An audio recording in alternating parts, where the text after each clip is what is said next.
Hey, yo, what is up, everybody? Welcome to the KillJoy Jake YouTube channel. It is time to F around and find out, ladies and gentlemen, because today we are talking all about horror movies, and we got some exciting news regarding a brand new slasher flick that old Jake might be covering, depending on if everyone's excited about it as well. I'm excited for it, though. And I'm excited to talk a little bit about it with y'all today, on top of some other exciting topics. We got MAXXXINE coming up in less than a month. We got Scream 7 filming in October. We got TERRIFIER 3 coming out in like 4 months, which I already saw a comment about. I'm so excited to get into all of it with all of y'all. So say hi, say hello, make yourself welcome and known out there in the world. My horror-loving dudes, dudettes, and everyone in between. So much love. It's Pride Month, by the way, ladies and gentlemen. Happy Pride. Dawson's Creek is always like first off the bat with a great comment. I love to see it.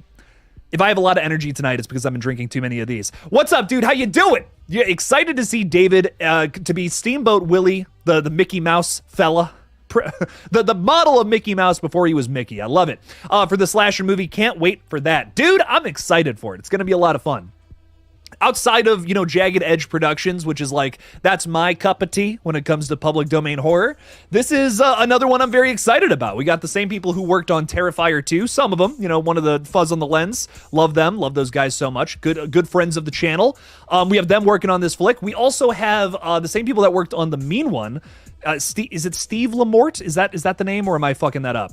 I believe he's directing.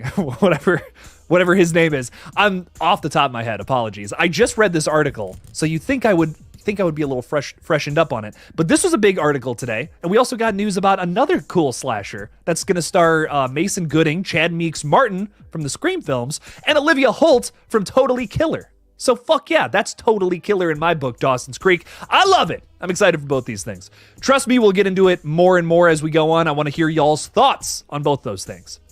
Mary said, I went to Topgolf in Austin for early access screening of Alien Romulus. Did you see it early? I gotta know. Your boy's working on seeing that one early because I am dying. I'm foaming at the drool. Drool is coming down my chin. I'm so excited to see Alien Romulus. I need it. I need it in my eyeballs right now. We're 2 months away. Can't wait. Super excited. Oh, counting the days until we get that one. Danny is with us. What's up, Danny Gutierrez? Saying, what if we saw another girl like Sidney Prescott come out in Scream 7? So you're saying another final girl? Well, we might get that from her daughters. Who knows? They're apparently going to be aged up. Rumor has it, at least. Maybe they're good. Maybe they're awesome characters. I hope so, because another rumor is that we're focusing a whole trilogy around these fellas. So they better be good characters, Danny. Or else old Jake's going to take a big old poop right in Kevin Williamson's face. I'm kidding. I wouldn't do that. Ladu is saying, hey, KillJoy Jake, I'm in the process of writing Michael versus Winnie. I'll be playing Piglet for 3 scenes, and he likes Lindsay Wallace in the end. And he's like Lindsay Wallace in ends. Okay, I had to read that a couple times. Got you. I got you. I would like to see more of Lindsay in another story. I feel like they didn't really do much with her character in the new trilogy. That's something, every time I go back and I watch those movies, it's something I think about. I'd like to see more done with that character. I feel like they did, whether people like it or not, I feel like they did a lot with Tommy, but anyways. Brobotic, what's up, bro? How you doing? Yay. Danny, your daughter is going to be the next Sydney. Let's hope. Let's hope, Brobotic. I hope so. Twisters is good. I just watched Twister again recently in preparation for Twisters. That movie rocks, dude. Michael Crichton wrote the script, which I just found out, and it makes sense. It is such a Michael Crichton script. Oh my God. It hurts. It's such a Michael Crichton script. Based on real science, it's all about characters who are like an ensemble cast obsessed with said science, who are constantly talking about it. Ooh, you can feel that that's a Michael Crichton story. Basically the same people that worked on Jurassic Park 2 made that movie, which I think is so cool. So, Steven Spielberg produced, Crichton wrote it. Co-wrote it with somebody else. Can't remember the name off the top of my head, but interesting stuff, though, nonetheless. I'm excited to see the requel coming out in July. Emma laughs a lot. That's good to laugh a lot, Emma. What's up? What's up? You're going to bed soon, so I won't be able to join. It's all good. Good night. Emma, sleep good. Thanks for hanging out with us for the little time that you did. Appreciate you. All the love, my friend. Thanks for being here. Connie Cleary, thanks for being a channel member. Love to see it. KillJoy Cult member. Hell yeah. What's up, Connie? How you doing? Hello, hello. Starlight Glimmer fan, 2006. That's so I love it. I love it. The crossing of fans here, crossing of fandoms. It's crazy. Tomorrow will mark 4 months until we witness Terrifier 3. I honestly think we'll have the trailer by the end of August. I sure hope so. It'd be a lot of fun. I really think we'll have it soon here. It won't be too much longer because, like you said, 4 months away. Usually around that 3-month mark is when we get that trailer. So I imagine end of June would be the earliest we get it. A couple more weeks here. But it's coming. It is coming. I'm excited. Necromechanimal. I think that's how you pronounce it. Am I getting close? I don't know. Every time I feel like I'm a little... Every live stream, I'm a little closer to getting that. But what's up, my friend? How are you? I love the stabby. Doing a little stabby in the chat tonight. RJ Skarenki, what's up, fella? Getting into another big update of the day. Did you hear that Chad and Olivia Holt... Well, Chad from Scream 6 specifically, and Olivia Holt. Little differentiation there. That's not a word, but don't worry about it. They're making a horror movie called Heart Eyes. It's a brand new campy slasher coming from Spyglass, so it's probably going to have that same feel as like Screams 5 and 6 and Thanksgiving, something similar to that. And it sounds like it's going to be fun. It's coming from Christopher Landon and Michael Kennedy, who are writing the script. There's another guy, but again, I can't... I know Michael Kennedy and Christopher Landon. Huge fans of them, so I'm excited to see them writing it. There's a third guy involved, too. which is awesome, but I'm very excited for this one. It sounds like it's gonna be cool. It's coming from the director of Scare Me and Werewolves Within too, Josh Rubin. Just thought of his name. He's a really good director, a very underrated director. Scare Me was okay, and then I felt like Werewolves Within was definitely a step up, and I'm excited to see what this one's all about. I think it'll be yet another step up for old Josh, who I'm also a big fan of. Drop some 7 news on us. Scream 7 is rumored to be filming starting in October. So that actually leans into some interesting theories, which I'm thinking about making a video on. But I'm also thinking about hyping up my Friday video too. I don't know what I want to do yet. So let's get into this though. We got a lot to talk about this. Villain Killing Dylan, thanks for being here, my friend. So yeah, rumor has it that Scream 7 is going to start filming sometime in October. Now this lends itself to a potentially, maybe, snowy set Scream film, or maybe more like a cold fall feel, something like that. Either way, I'm down for the vibe. Although I do really want a snowy set Scream film. That would be really cool. You know, usually we're filming for like 2-ish months for these movies, 2 to 3 months. So maybe, I don't know, would be kind of cool.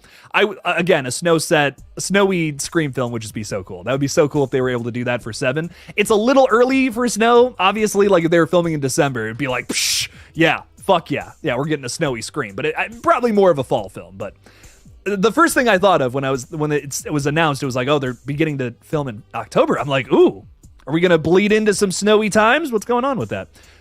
We don't really have a confirmation as to where they're going to film yet either. So, I mean, who knows? Maybe they go somewhere up north where it's all cold and snowy by that time.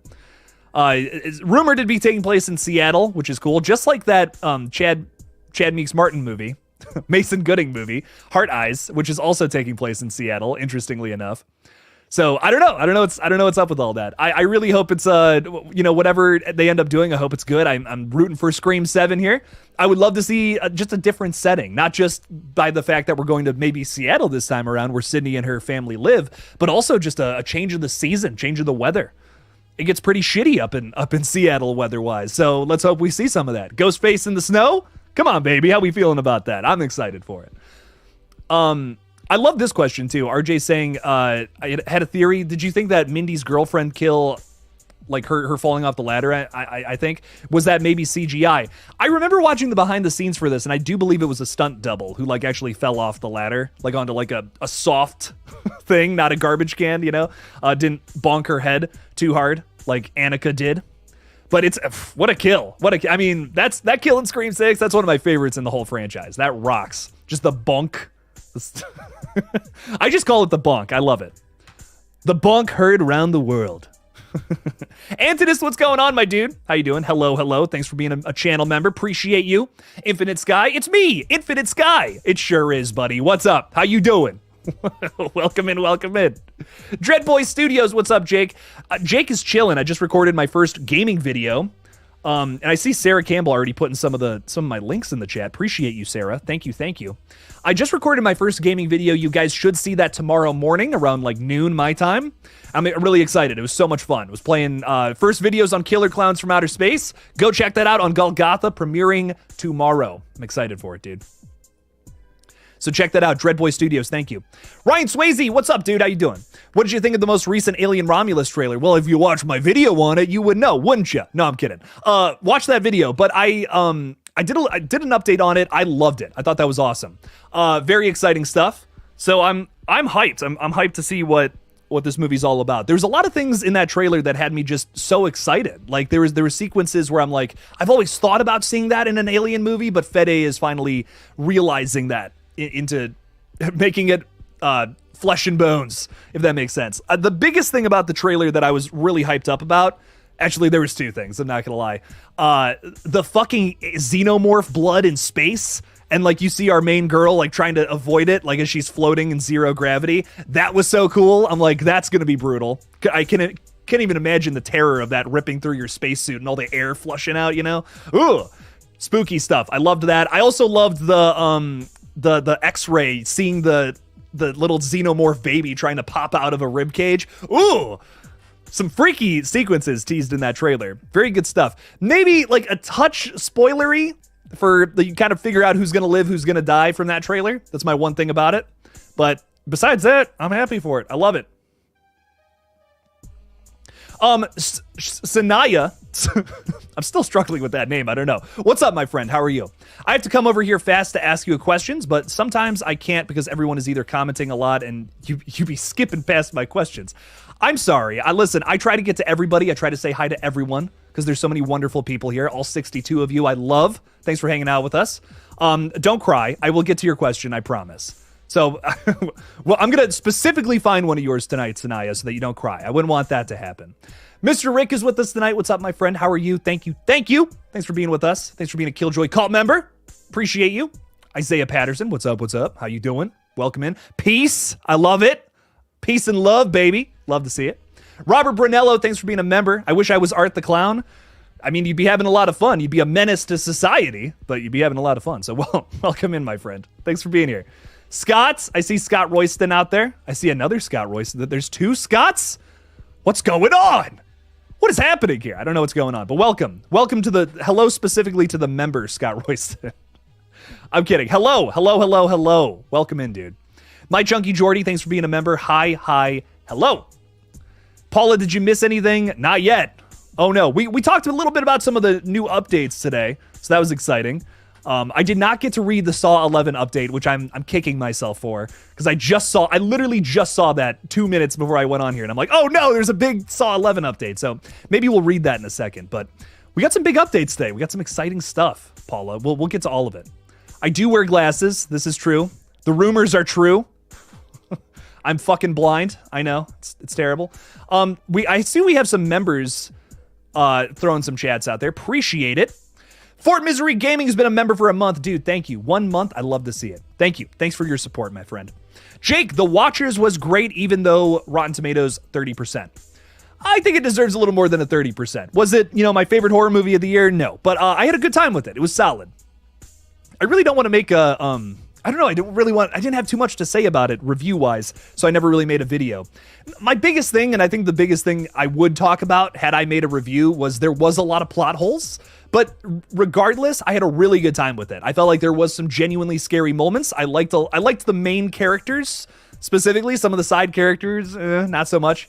Kind of some dumb decisions here and there that I wasn't crazy about. But I gave the film like 5, 6 out of 10. It was like a middling review movie. But honestly, for a feature film debut from Ishana Night Shyamalan, she did a pretty good job. It's a solid flick. Is it you got to race to the theaters to see this one? I don't know. But definitely give it a watch. It was interesting. If you're a fan of M. Night, I would say give this one a watch. Biggest thing about it, though, even loved it, hated it, whatever your feelings were on it, my thing walking out of the theater was that was definitely better than the last 3 M. Night Shyamalan movies. Like, without a doubt in my mind. Plot holes and all, I don't care. That was way more enjoyable than Knock at the Cabin or Old or any of those other, I don't know, Glass. Like, Glass was a mess, dude. So I liked it. I thought it was better than those last 3 from her father. So In my opinion, that's impressive. If you can top your last 3 movies from your dad, you're killing it.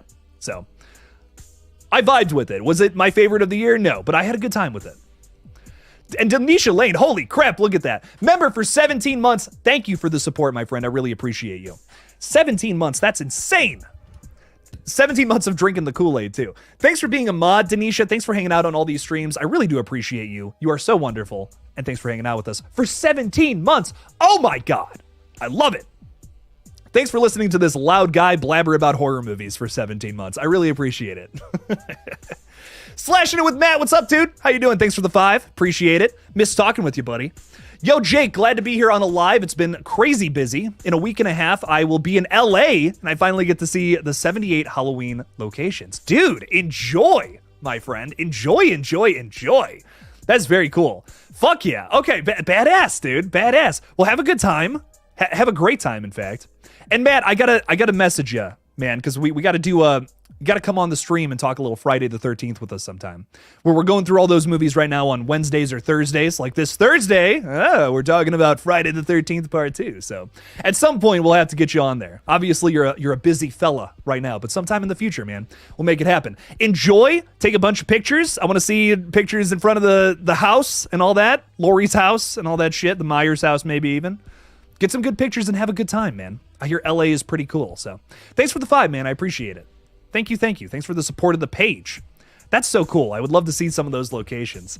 I got to go see the Halloween Kills locations a couple years ago. That video's still up on the page, for those who are wondering. Filmed it in the same place where Scream 5 was filmed, too. So I got to go to Wilmington twice. Wilmington, North Carolina. A gorgeous city, by the way. Absolutely love that city. I would go back there again just for a vacation, just to hang out, because it was so cool. I loved going there. Made a lot of friends when I was there too. So very good stuff. Sarah Campbell, thanks for being here tonight. Thanks for being a member. And look at you just throwing out links to all these other channels. Golgotha is so back. It absolutely is. Go subscribe. We got a big video coming out tomorrow there. New gaming video. I'm excited for y'all to check it out. And on top of that, I just posted a review of Smiling Friends Season 2, Episode 6. Go check out that video as well. That's on my Groovy Smoothie page. Starting to hit my stride with all 3 of these channels, moving as we finish up my short film a little bit. Starting to get into into actually doing all 3 of the channels, making the plan happen here. So, Sarah, thank you for sharing that link. Ladies and gentlemen, if you're not subscribed to that already, go check it out. I'll stop self-promoting, though. Let's keep saying hi to people. Ty is saying, yes, I like Blair Witch more than the original. I recognize if you haven't seen it. Talking about the 2016 one, I imagine, over the original film.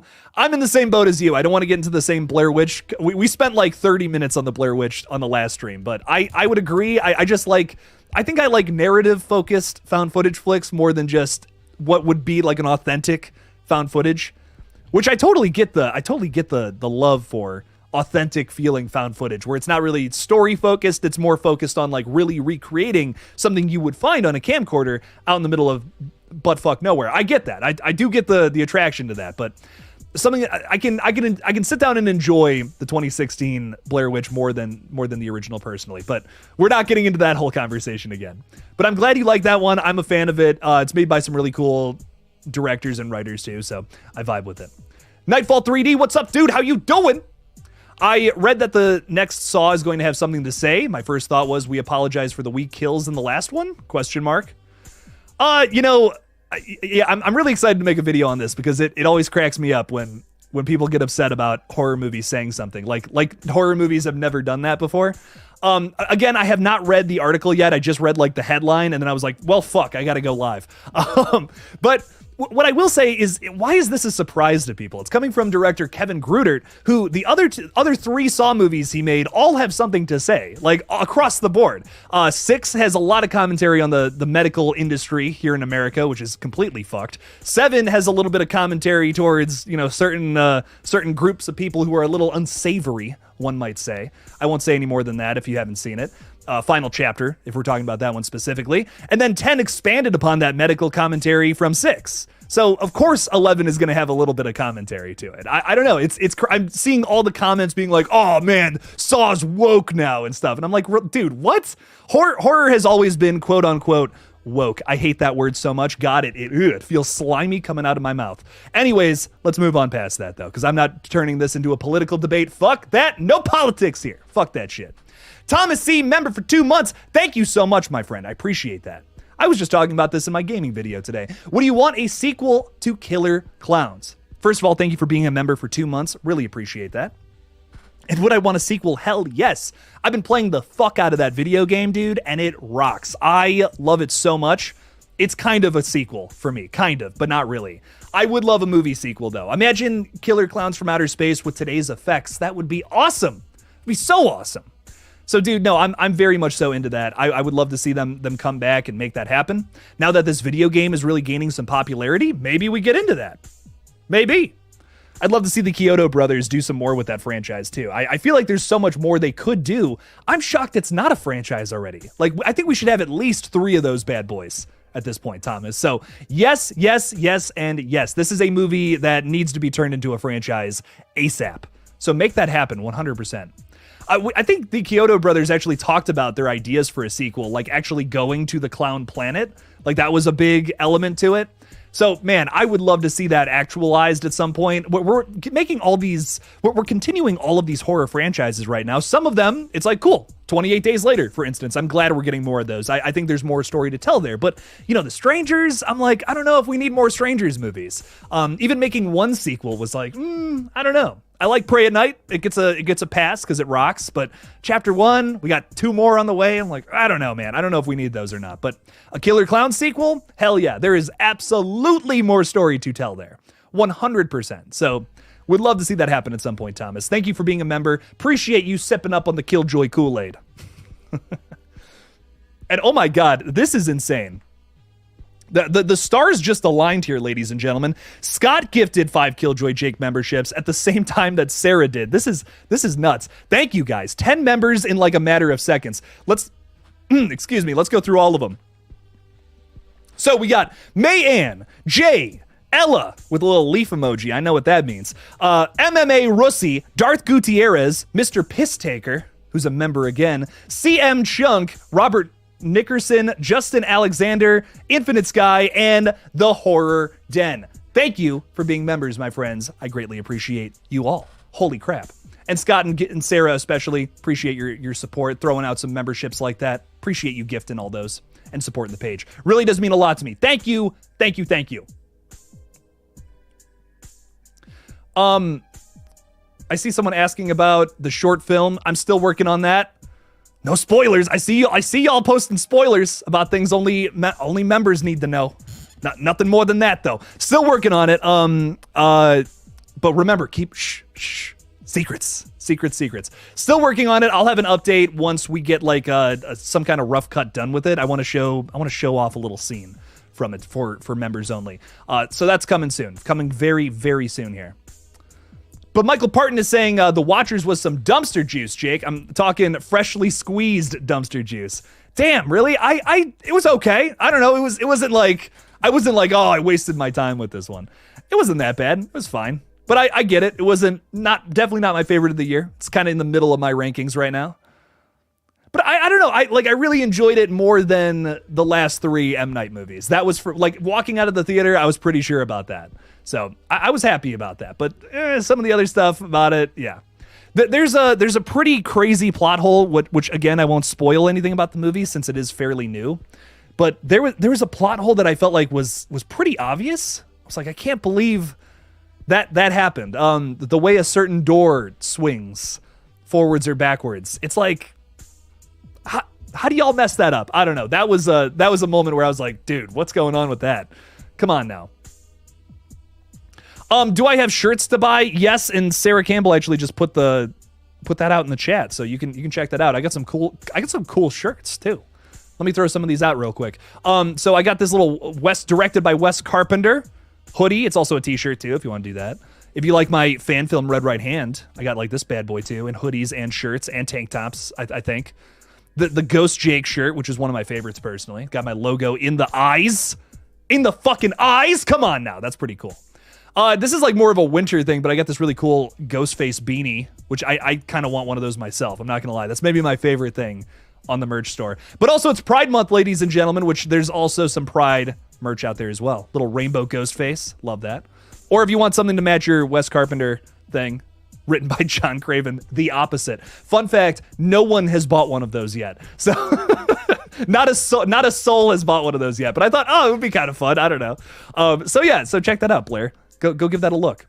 There's a little like merch store tab or whatever on my YouTube if you want one. You know, if you want one, I don't know. For Misery Gaming, I appreciate this. Did you ever end up buying Regal Unlimited? If you didn't, you can use my code to get one free month. So I have not yet, because like the next time I'm really going to the theater is for Quiet Place, which is in like 2 weeks.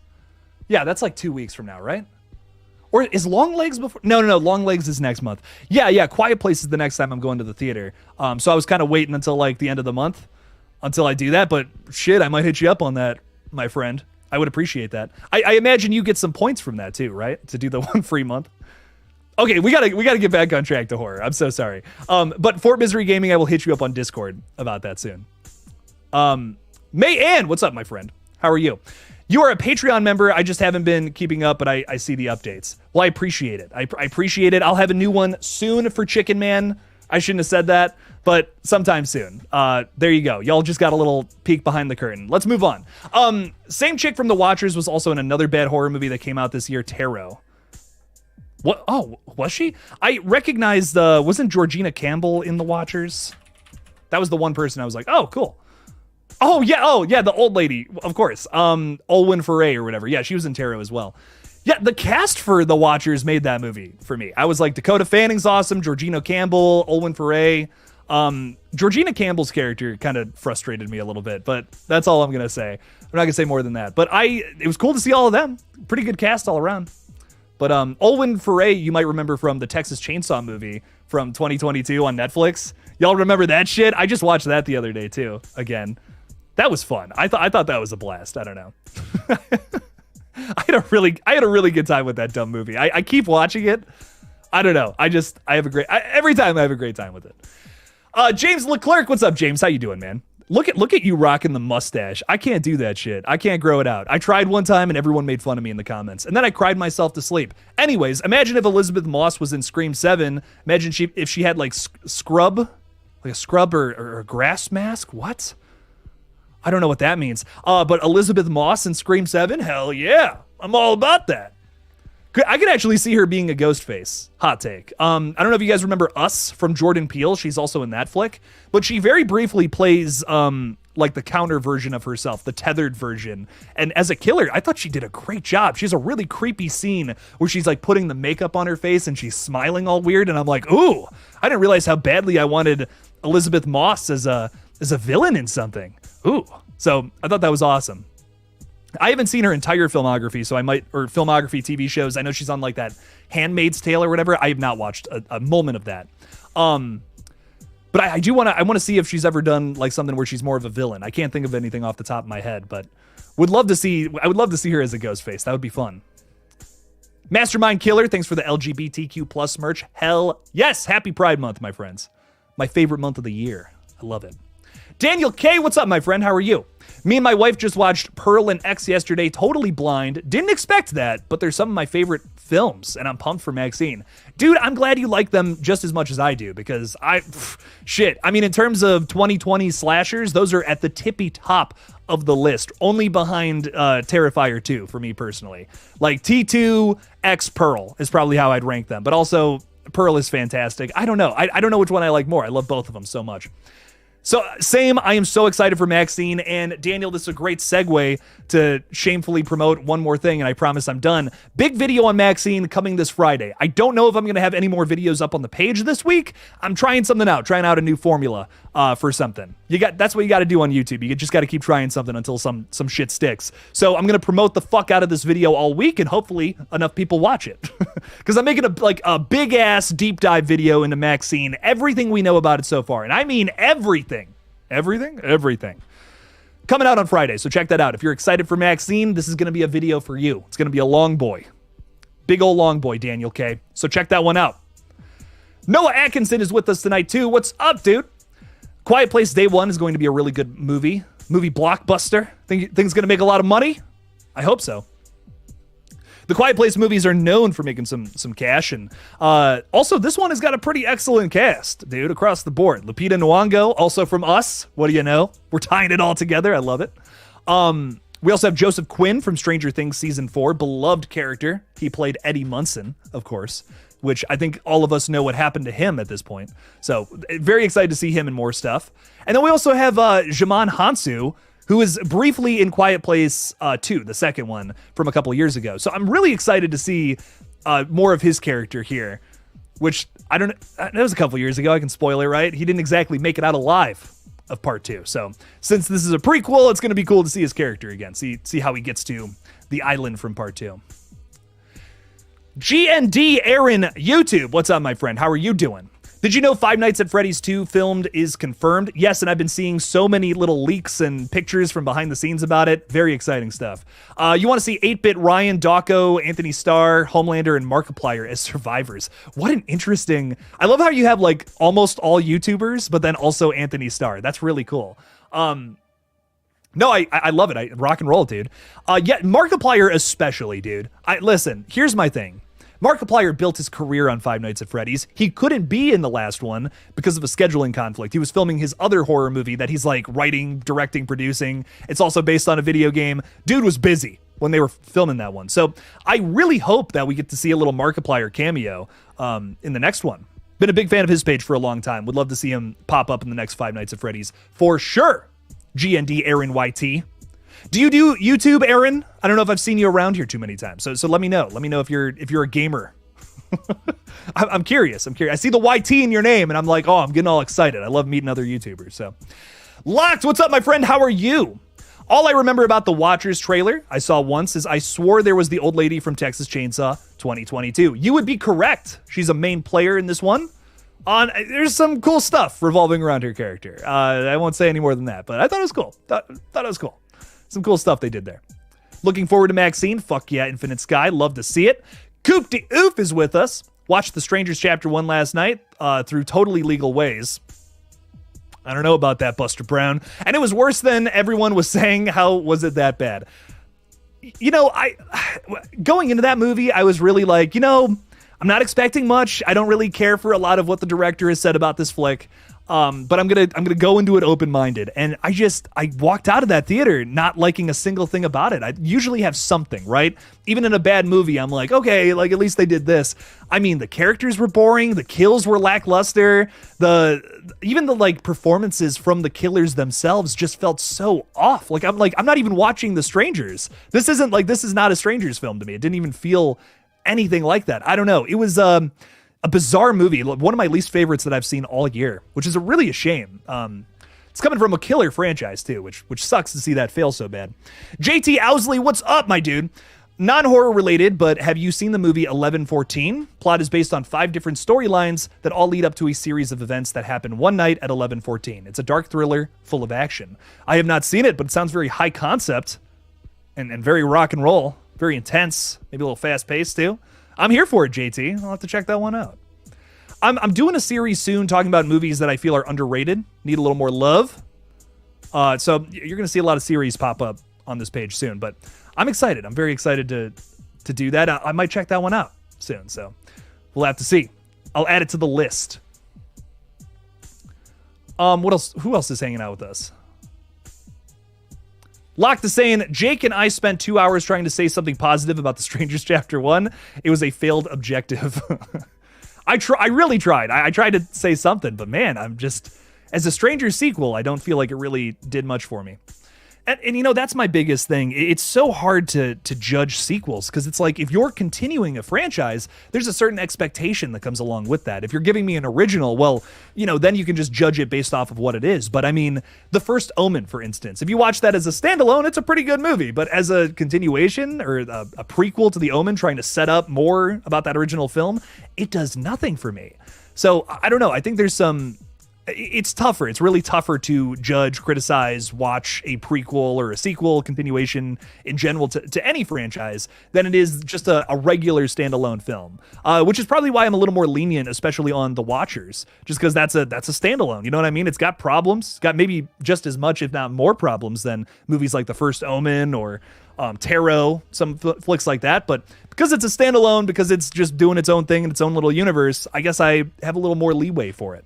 That's just how my mind thinks about these weird little movies that I watch. But if I'm watching a prequel or a continuation to something, like, there's a certain expectation. I want it to do something for that original film, and if it doesn't, then why the fuck are you calling it The First Omen? That's just my thoughts. Anyways, Jordan Caleb, what's up, Jordan? How you doing?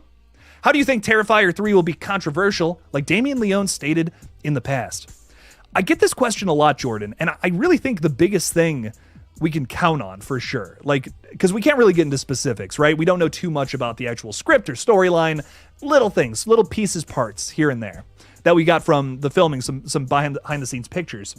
The biggest thing, and I feel like we already saw it in the teaser, is a child is going to die. And it's probably going to be pretty visceral. I don't think it's going to be what a lot of people think it's going to be. Like, I think a lot of people are overreacting to that teaser trailer, personally. I don't think it's going to be, the bedroom kill, but with a kid. I really don't think it's going to be that. What I do think is it's going to be a little girl comes downstairs, excited to see Santa, and something else happens. Axe through the head or something like that. It's going to be a quick, just, holy fuck, shocking moment. Because I really think that Damien he's already done it with the drawn out over the top kill. If he does that again, it might just feel like doing the same thing again and hoping for different results. And that's not what we want as fans. We want things to shock and surprise us. If he gives us another bedroom kill, I don't know if that would shock and surprise Terrifier fans at this point. I'm going to be honest. Maybe someone who's just showing up to the franchise for the first time, sure, but Terrifier 3 has to impress the longtime fans too. And I think a big way to do that is just to give us some shocking, fast kills from Art the Clown this time around, where he's still enjoying himself a little more, but again, keeping it different from what we've already seen. That's going to be a big thing with Terrifier 3. That's going to be a tough thing for him to hit his stride on. That's honestly more difficult than ever here in Part 3. Because, think about it. We already have 3 movies with Art the Clown. We got All Hallows Eve. We got, Terrifier 2. There's the short film that Terrifier comes from. What is it, like the Ninth Circle or whatever? And then, like, the actual Terrifier short film. There's so much Art the Clown already out there. You got to do something fresh. You got to do something we haven't seen before. And that's a big thing. It's a big thing with this one, Jordan. So to answer that, I really just think that he's just got to do something that's going to shock and surprise people. That's not exactly the same shit we've already seen. You can't do that drawn out scene that takes 30 fucking minutes of screen time before the character's dead, That's an exaggeration, of course, but you get my point. I really feel like we're going down a different route with this movie in terms of tone, in terms of like what the showcase kill is going to be of this movie. Whatever it ends up being, though, I'm here for it and I can't wait. Doesn't always have to be bedroom kill style kill, to impress fans. I mean, In a Violent Nature, I think is such a great example of a kill that happens so fast, but is so shocking because of the way it's done. You're just like, oh my God, that happened in like 10 seconds, but it was the most brutal thing I've seen in a horror movie all year. Huh, yikes. If y'all still haven't seen that movie, by the way, I can't wait for it to come to Shudder. Like, that's gonna be a fun watch. Stupid Fizz is with us. What's up, Fizz? How you doing, man? I kind of want to see an Evil Dead film that takes place in an old grindhouse theater. Ooh. You would absolutely love Demons from 1985, which is kind of that, interestingly enough. Demons rocks. Demons is such a good movie. It's basically the Italian Evil Dead. It's got some like Giallo vibes to it, but it's also just, it is the same concept of Evil Dead, pretty much. Except instead of the Necronomicon, they're watching this like evil movie, basically. Dude, you got to watch that movie, though. Demons rocks, and Demons 2 is totally the inspiration for Evil Dead Rise. Like, you can't tell me otherwise. Takes place in a high-rise apartment building. It rocks, though. So, check out Demons. Demons is great. Love that movie. Fort Misery Gaming is saying, do you think Quiet Place prequel will do better than the first Omen prequel? 100% yes. Oh my God, I would bet my whole bank account on that, Fort Misery Gaming. And not because I think like the quality of one is going to be better than the other, but there's just so many more people that will show up for a Quiet Place movie than they will for an Omen movie. The Omen franchise notoriously hasn't really made like a ton of money. I think like the original was really successful, but after that it's been like really diminishing returns from what I know off the top of my head. The Quiet Place franchise, though, has always made money. And both of those movies, holy shit, blew out. The box office is back. That could have been way slicker and way funnier if I had delivered that better. But you get the point. A Quiet Place, a way better bet for making money than an Omen prequel, personally, in my opinion. And I don't think the first Omen made all that much money, which it deserved to do better than what it did, from what I remember. Let's do a little double check on that, because I'm curious. Yeah, I think it only made like 20 something. Okay, so $30 million budget, box office was $53.7 million. Yeah, that's not very good. That's not even breaking even. So that's rough, honestly. Listen, I had my issues with the film, but it's not the worst horror movie of the year. It's got a lot going for it. Director Arkasha Stevenson is absolutely somebody to keep your eyes on for the future. I'm so excited for her to do like an original, not like a franchise continuation. I want to see her like write and direct her own movie, like just her own idea. Because the direction of that film is the very best thing about it. I cannot stress that enough. One of the best directed movies of the year, without a doubt. And I think that's why a lot of people are really vibed with it. And I can't argue with that. Listen, professionalism is professionalism. And that was absolutely something that was showcased in that flick, despite its problems with its writing. But I don't know. I totally get why that one has a lot of love, and it makes me happy. Makes me happy to see people loving horror flicks. Wish more people showed up to the theater to see it, though. Big Chiller, what's up, Big Chiller? How you doing? Not gonna lie, I watched The Strangers Chapter 1, and as somebody who has only seen the original once, I had a fun enough time in cinemas. Hey, that's good. Listen, if you had a good time with it, that you had a good time with it. Don't matter what anybody else says, you know? We all got our opinions.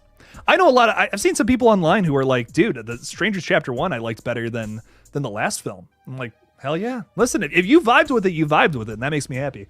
Look, this page is not here to say, oh, my opinion is right. No, nobody's opinion is right, dog. That's short-sighted. That makes me sad because everyone likes movies for different reasons. I know a lot of people said they actually really liked Madeline Pesh and Froy Gutierrez. That was a big thing for them. Some people really liked that relationship, even better than some of the previous flicks. I personally really was not crazy with it. It just felt like repeating what they were trying to do in the first movie, but worse. Just my take on it. But I've seen that take a lot online. Like people were like, oh, I like that the couple actually loves each other and then kind of got ripped apart. But I won't say any more than that. The movie, I believe the movie is out on VOD now, if I'm not mistaken. And yeah, Chapter 2 we're already getting updates for, interestingly enough. We got a brand new image of Madeline Pesh in the flick, which is really exciting. So I again, even though I was not crazy about Chapter 1, it is a low point in 2024 horror for me. I really think that Chapter 2 and Chapter 3 will fucking be a step up. At least. If I gave the first one a 0 out of 10, I think at least the next one can be a 3 out of 10. And that's improvement. You can say whatever you want about that, but that's improvement, in my opinion. That's all I want. That's all I want from these next couple of movies, Big Chiller. So, dude, I'm glad you enjoyed it, though. Really, I am. Marley Kai 2000 is saying, how would Ash from Evil Dead deal with Art the Clown? Well, there's a whole comic book series about how Ash from the Evil Dead dealt with Jason Voorhees and Freddy Krueger. So I imagine he'd be able to fight Art. Art is actually maybe even a more formidable foe than Jason and Freddy. I feel like Art the Clown could be something that comes right from the Necronomicon in some context, some lore, whatever. I could get into that. I could see Ash versus Art. That could be fun. Ty prefers Demons 2. Totally fair. Demons 2 rocks, man. The Demon comic out of the TV freaked me out as a kid. Hell yeah, dude. No, Demons 2, don't get me wrong. Listen, I love the first Demons, but Demons 2 is excellent. Maybe even scarier than the first one. They're both very campy, but Demons 2, oh, it rocks. The setting is awesome. Jeff Young, what's up, Jeff? Have you seen Evil Dead Rise? And if so, what are your honest thoughts about it? Jeff, so I got to see this movie early when it came out last year. I got to see it like in March, and I believe it came out in like late April, I want to say. I got to go to an early screening during Horror Hound in Cincinnati. I was so thankful for that. I was one of the last people to get into the theater, just barely, by the skin of my teeth. And I sat next to, like, almost sat next to none other than David Howard Thornton during the screening. So it was by far the coolest screening of a movie I've ever been able to attend. Watching the new Evil Dead with Art the Clown, it was crazy. And beforehand, and I don't even care, I'm going and getting it right now, Bruce Campbell himself gave me a cheese grater. I'm dead serious. Hang on now. I got it right here. Bruce Campbell handed me this bad boy. He presented the movie beforehand, talked a little bit about it. We all asked him some questions. And if you don't believe me, you can watch the video over on, oh my God, what the fuck is his name? Scott something. There's another YouTube channel out there. Dude was there. He was recording the whole thing, and it's up on his page, and I cannot remember the name of it. I might leave a comment on this video later, linking the video. But Bruce actually walked around, and he gave everyone like little goodie bags and stuff, and he was like, listen, you know, he's kind of talking to people as he's going around, and I was like, Bruce, I love cheese, and he's like, huh, you like cheese, do you? And then he just handed me this goodie bag with like a bunch of like candy and shit and one of these in it. So I'll keep this forever. I love it. Bruce Campbell gave me a cheese grater. It doesn't get better than that, Jeff. But sorry, focusing on the topic here. I love Evil Dead Rise. Is it my favorite Evil Dead movie? I don't know about that, but it fucking rocks. I think it's awesome. It was definitely one of my favorite horror flicks from last year. I think I actually ranked it as number 3 in my top 10 for 2023 horror flicks. Listen, I am a little biased because I had an excellent time at the screening, but as a standalone flick, I've seen it like a couple of times now, maybe 4 or 5 times. And it rocks. I think it's an awesome movie. It is, it's probably in the middle of my rankings for all 5 of the Evil Dead movies. I think I definitely like the original and Evil Dead 2013 more, but I fucking love that movie. It was scary as hell, had some excellent gore, some great characters. Not much more else you can ask from an Evil Dead flick. So I had a great time with it, and I'm so excited to see 2 more movies come out in that franchise moving forward. So. Dude, I'm so excited. As an Evil Dead fan, I am ecstatic about what's coming next. Hollywood Guy, what's up, dude? How you doing? Hey, Jake, what's up? I'm vibing out, dude. Vibing out, doing a little live stream. Thanks for hanging out with me tonight, man. Appreciate you. Locked is reminding us of another successful horror flick, whether you like it or not. Tarot made $45 million on 8.5. I really don't understand that, if I'm being honest. I guess all the teenagers want to see that one. That's my guess. Tarot is like your run-of-the-mill PG-13 horror flick that does not try to do anything else. I didn't, like, again, this is another one where I walked out of the theater and I was like, I have nothing to say about that flick. It did nothing for me. There was like 1 or 2 things about it that I thought were kind of cool. Like the demons or whatever are kind of Freddy Krueger-y at times. And I'm like, okay, that's kind of cool, but that's about it. That's the only real big positive I had to say about it.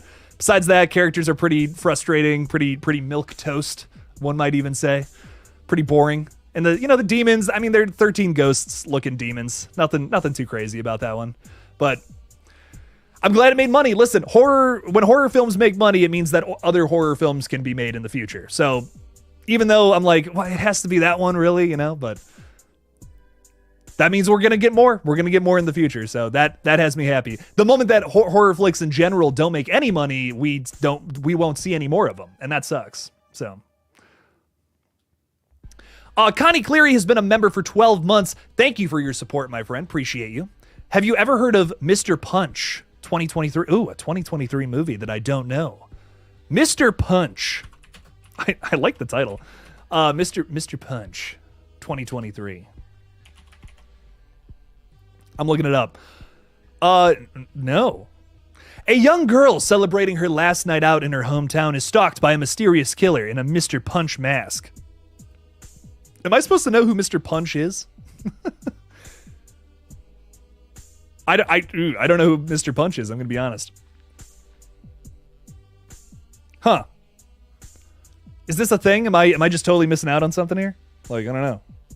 I don't know what's up. I have not heard of this, Connie, but I will have to check it out. I'll have to watch it. I love me a good slasher. So if this is like an underrated, like flew under the radar kind of slasher from last year, I'm all about it. I love it. Thank you for being a member as well. I greatly appreciate you. How many months was that? A whole year. We're celebrating a year with Connie, everybody. Hell yeah. Round of applause in the chat. If you can make that happen somehow, the sound of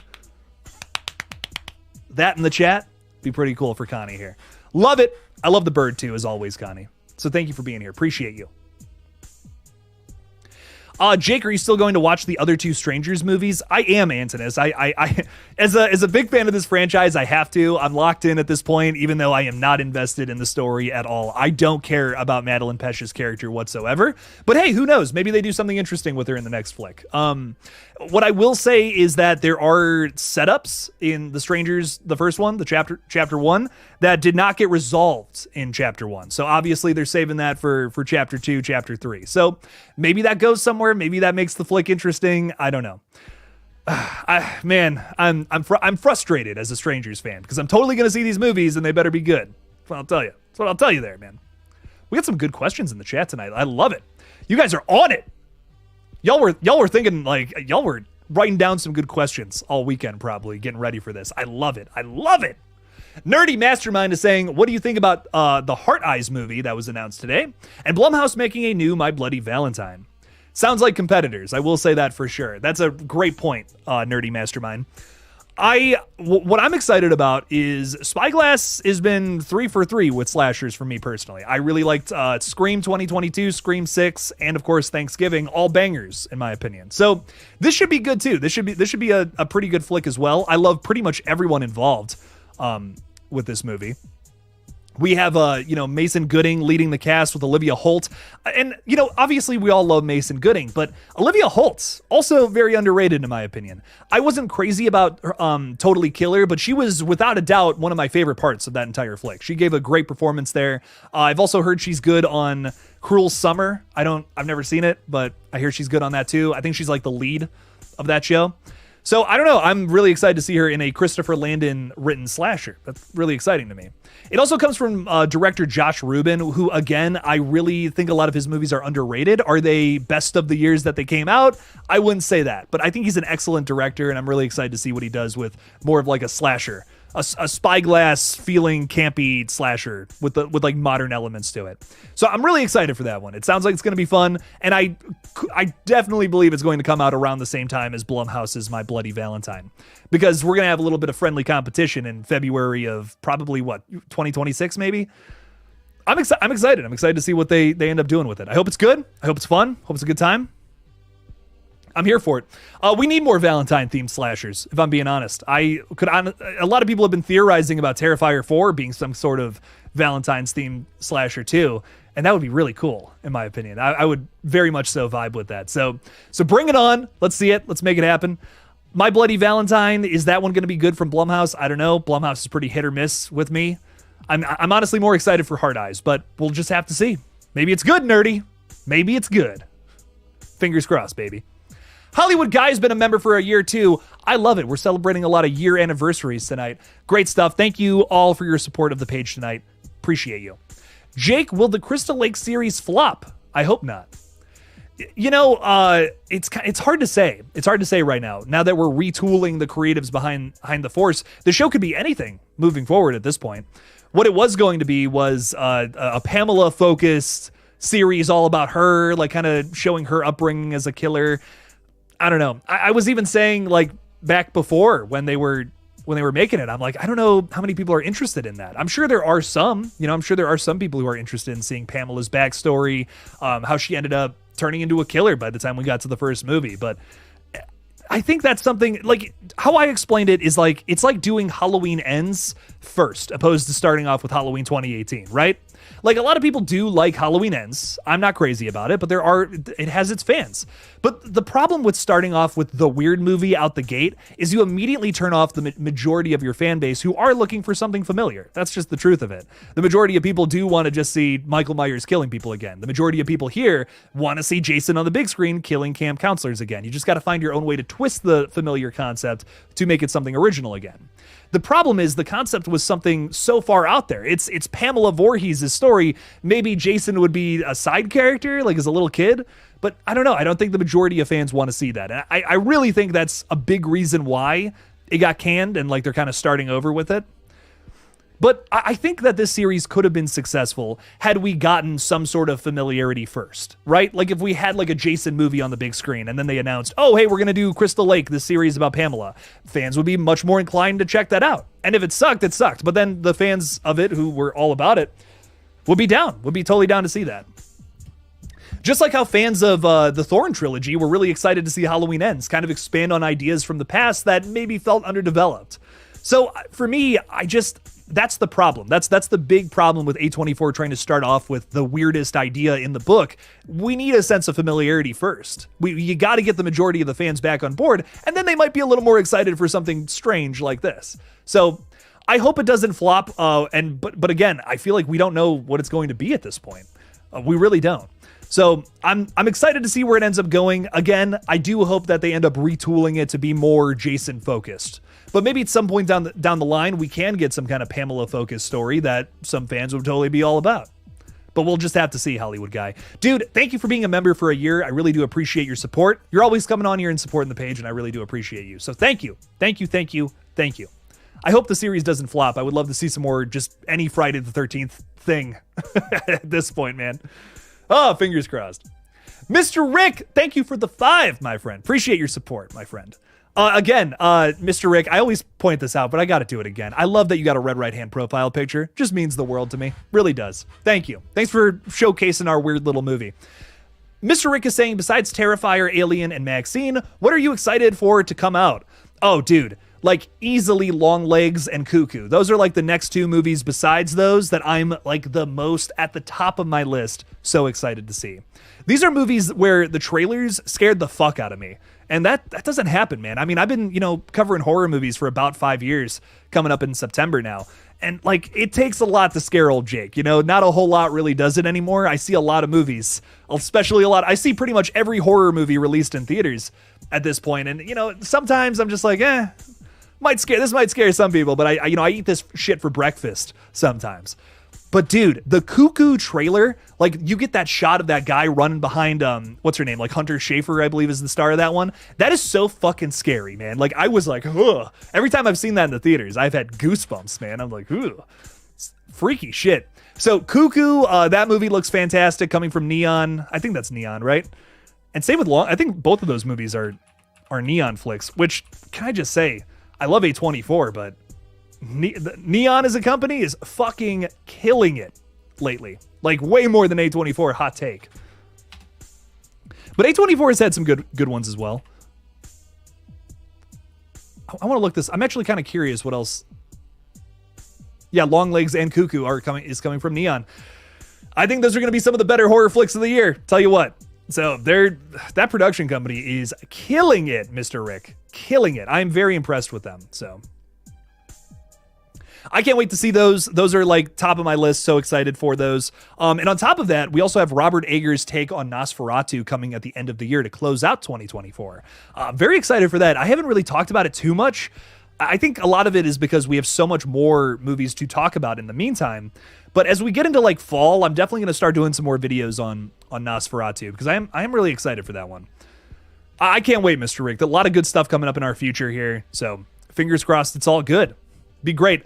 2024 needs some more hits. We've had a few here and there. Like I think there's about like 3 or 4 horror movies this year that I was like, okay, these are fucking bangers. But usually by this point in the year, man, I'm like jazzed up. I'm like, half the shit I just watched was great. I'd say maybe like 25% of the movies I've watched this year were like something worth watching, which is a shame. Much more misses than hits, at least for me personally so far. But we have had some good ones, even outside the realm of horror. I think I finally saw Furiosa, fucking fantastic. And I loved Kingdom of the Planet of the Apes too. Oh, and Dune 2. All 3 of those were fucking bangers. If you have not seen those, I recommend them.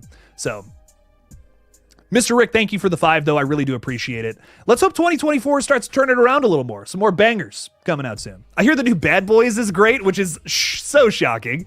I was not expecting another Bad Boys movie to be good, so I'm like, fuck yeah, that's great. Very hyped to hear that people are loving that.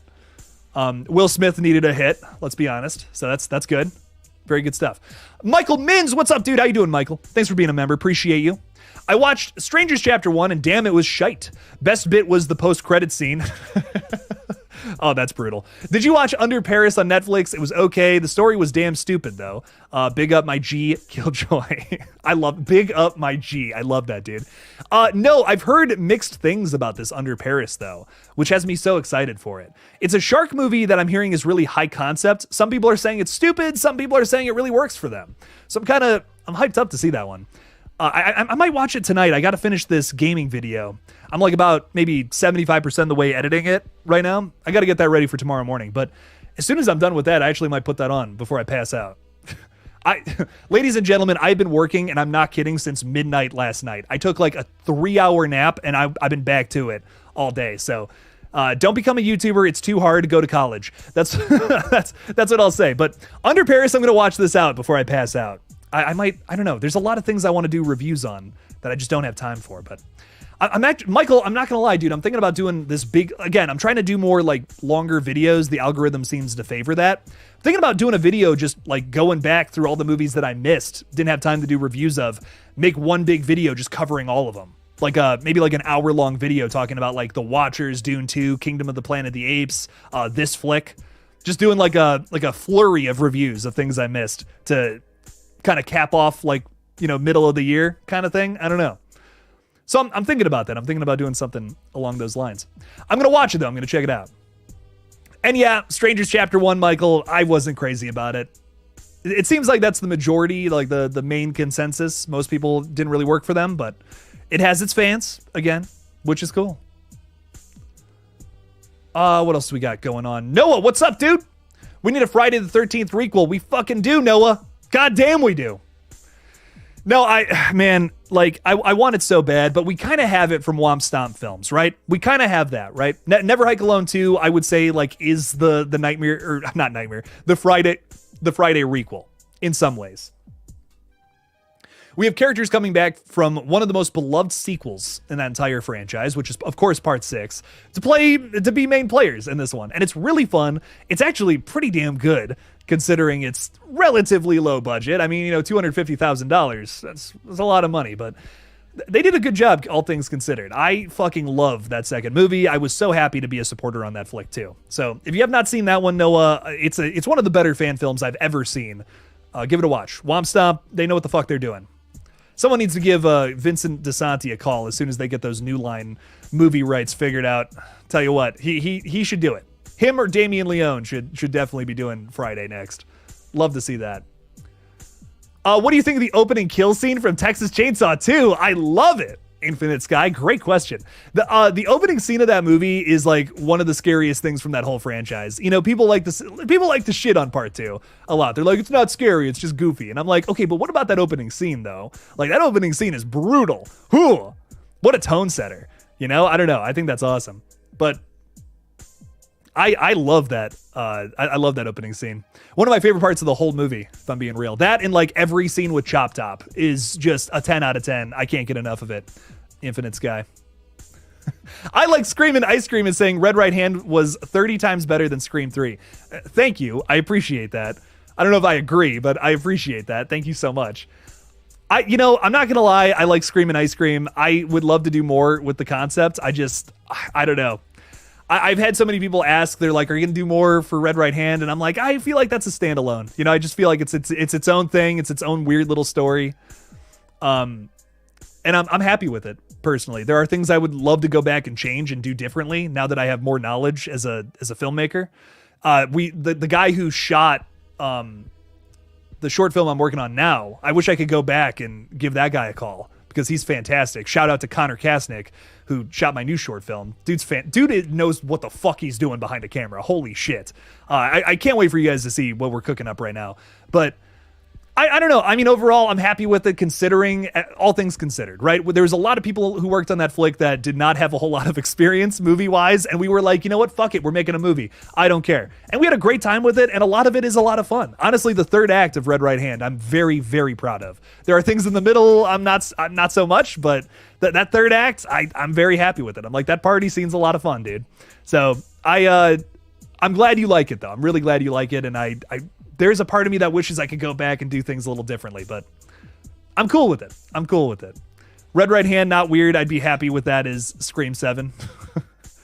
I think my biggest thing, Gabe, and thank you for being a member, appreciate you, is I just want to see a movie from Ghostface's perspective. I really, that's my big thing, the big driving force behind that movie is like trying to show you what it's like to be a Ghostface killer. And then, of course, I threw in my own weird little shit, of course, but I just want to see that. I think that's so interesting. It's a big draw to Scream 6 for me personally. So Sarah Campbell is saying that Under Paris was a fun watch. Okay. Gotta give that a one to watch. I gotta check it out. Oh my God. Marley Kai is saying Will Smith needed a hit. Chris Rock getting flashbacks. Oh my God, I misspoke bad. Y'all caught me on that. Y'all caught me on that big time. Oh shit. Moving on, Under Paris is a French version of Jaws that is all about its message. Stop trashing the seas. It's almost as bad as the Italian Jaws movie called Last Shark. A message doesn't ruin a movie, in my opinion. Some of the best horror movies of all time have a message. But I'll give it a watch. I'll see what it's all about. I'll see. I'm so curious now. I love whenever a movie gets mixed reviews. That means it's either a fucking banger for me at least, or like something I never want to watch again. So I'm hyped. I'm hyped to see what this is all about.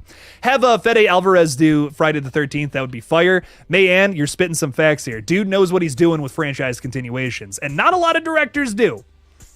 Not a lot. Most of them do not. But Fede, oh my God, I trust him continuing any franchise. He fucking just has the Midas touch when it comes to figuring out what works in a specific franchise and expanding upon that. Evil Dead 2013 rocks. I know he really didn't have a whole lot of creative say in Texas Chainsaw 2022, but I mean, it mostly hits on the things I love about that franchise. Mostly. The characters, not so much. But everything else about it, I fucking loved. I don't know, the kills are brutal. The Leatherface design is awesome. Looks a little low budget, but what Texas Chainsaw Massacre movie doesn't? I vibe with it.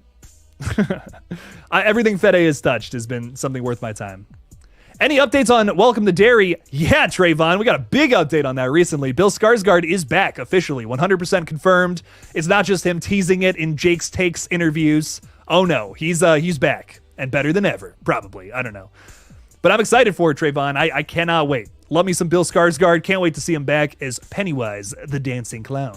Oh, not a very good impression. Sorry. I tried my best.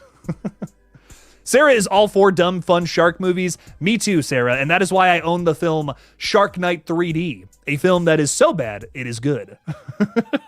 I will watch that movie 100 more times in my life. It is dumb PG-13 bliss, and I love it.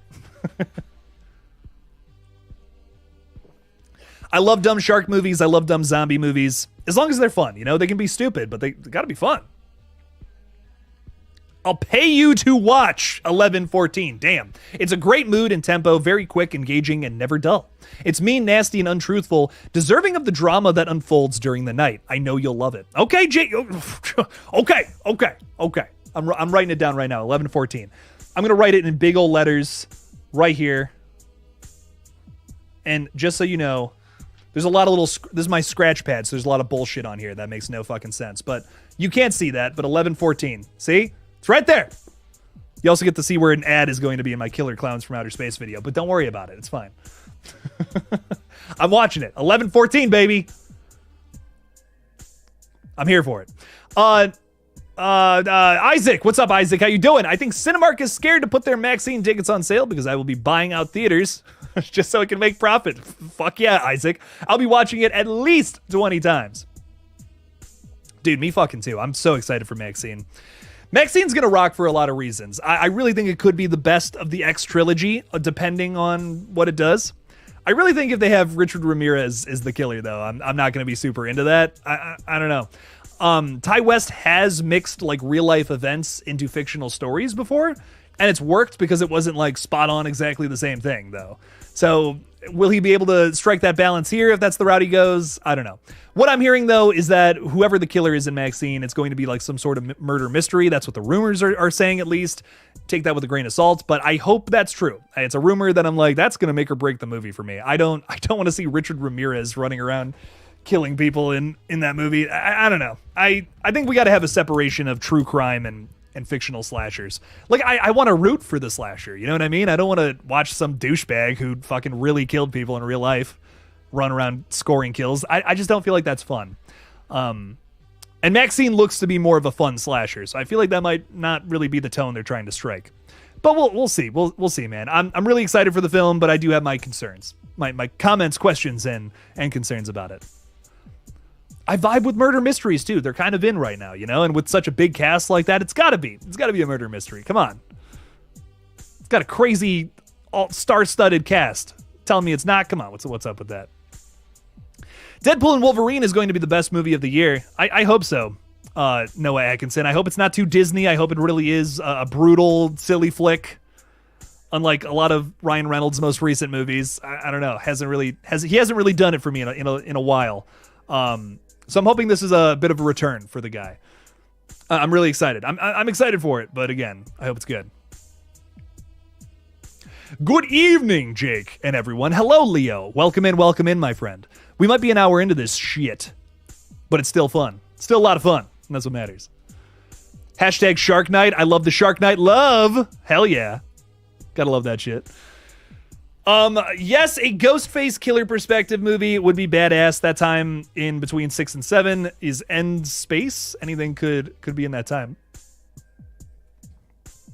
I don't think it would be that hard of a movie, too. Like, I think I pitched that, and some people were like, but are we going to be able to focus on the characters?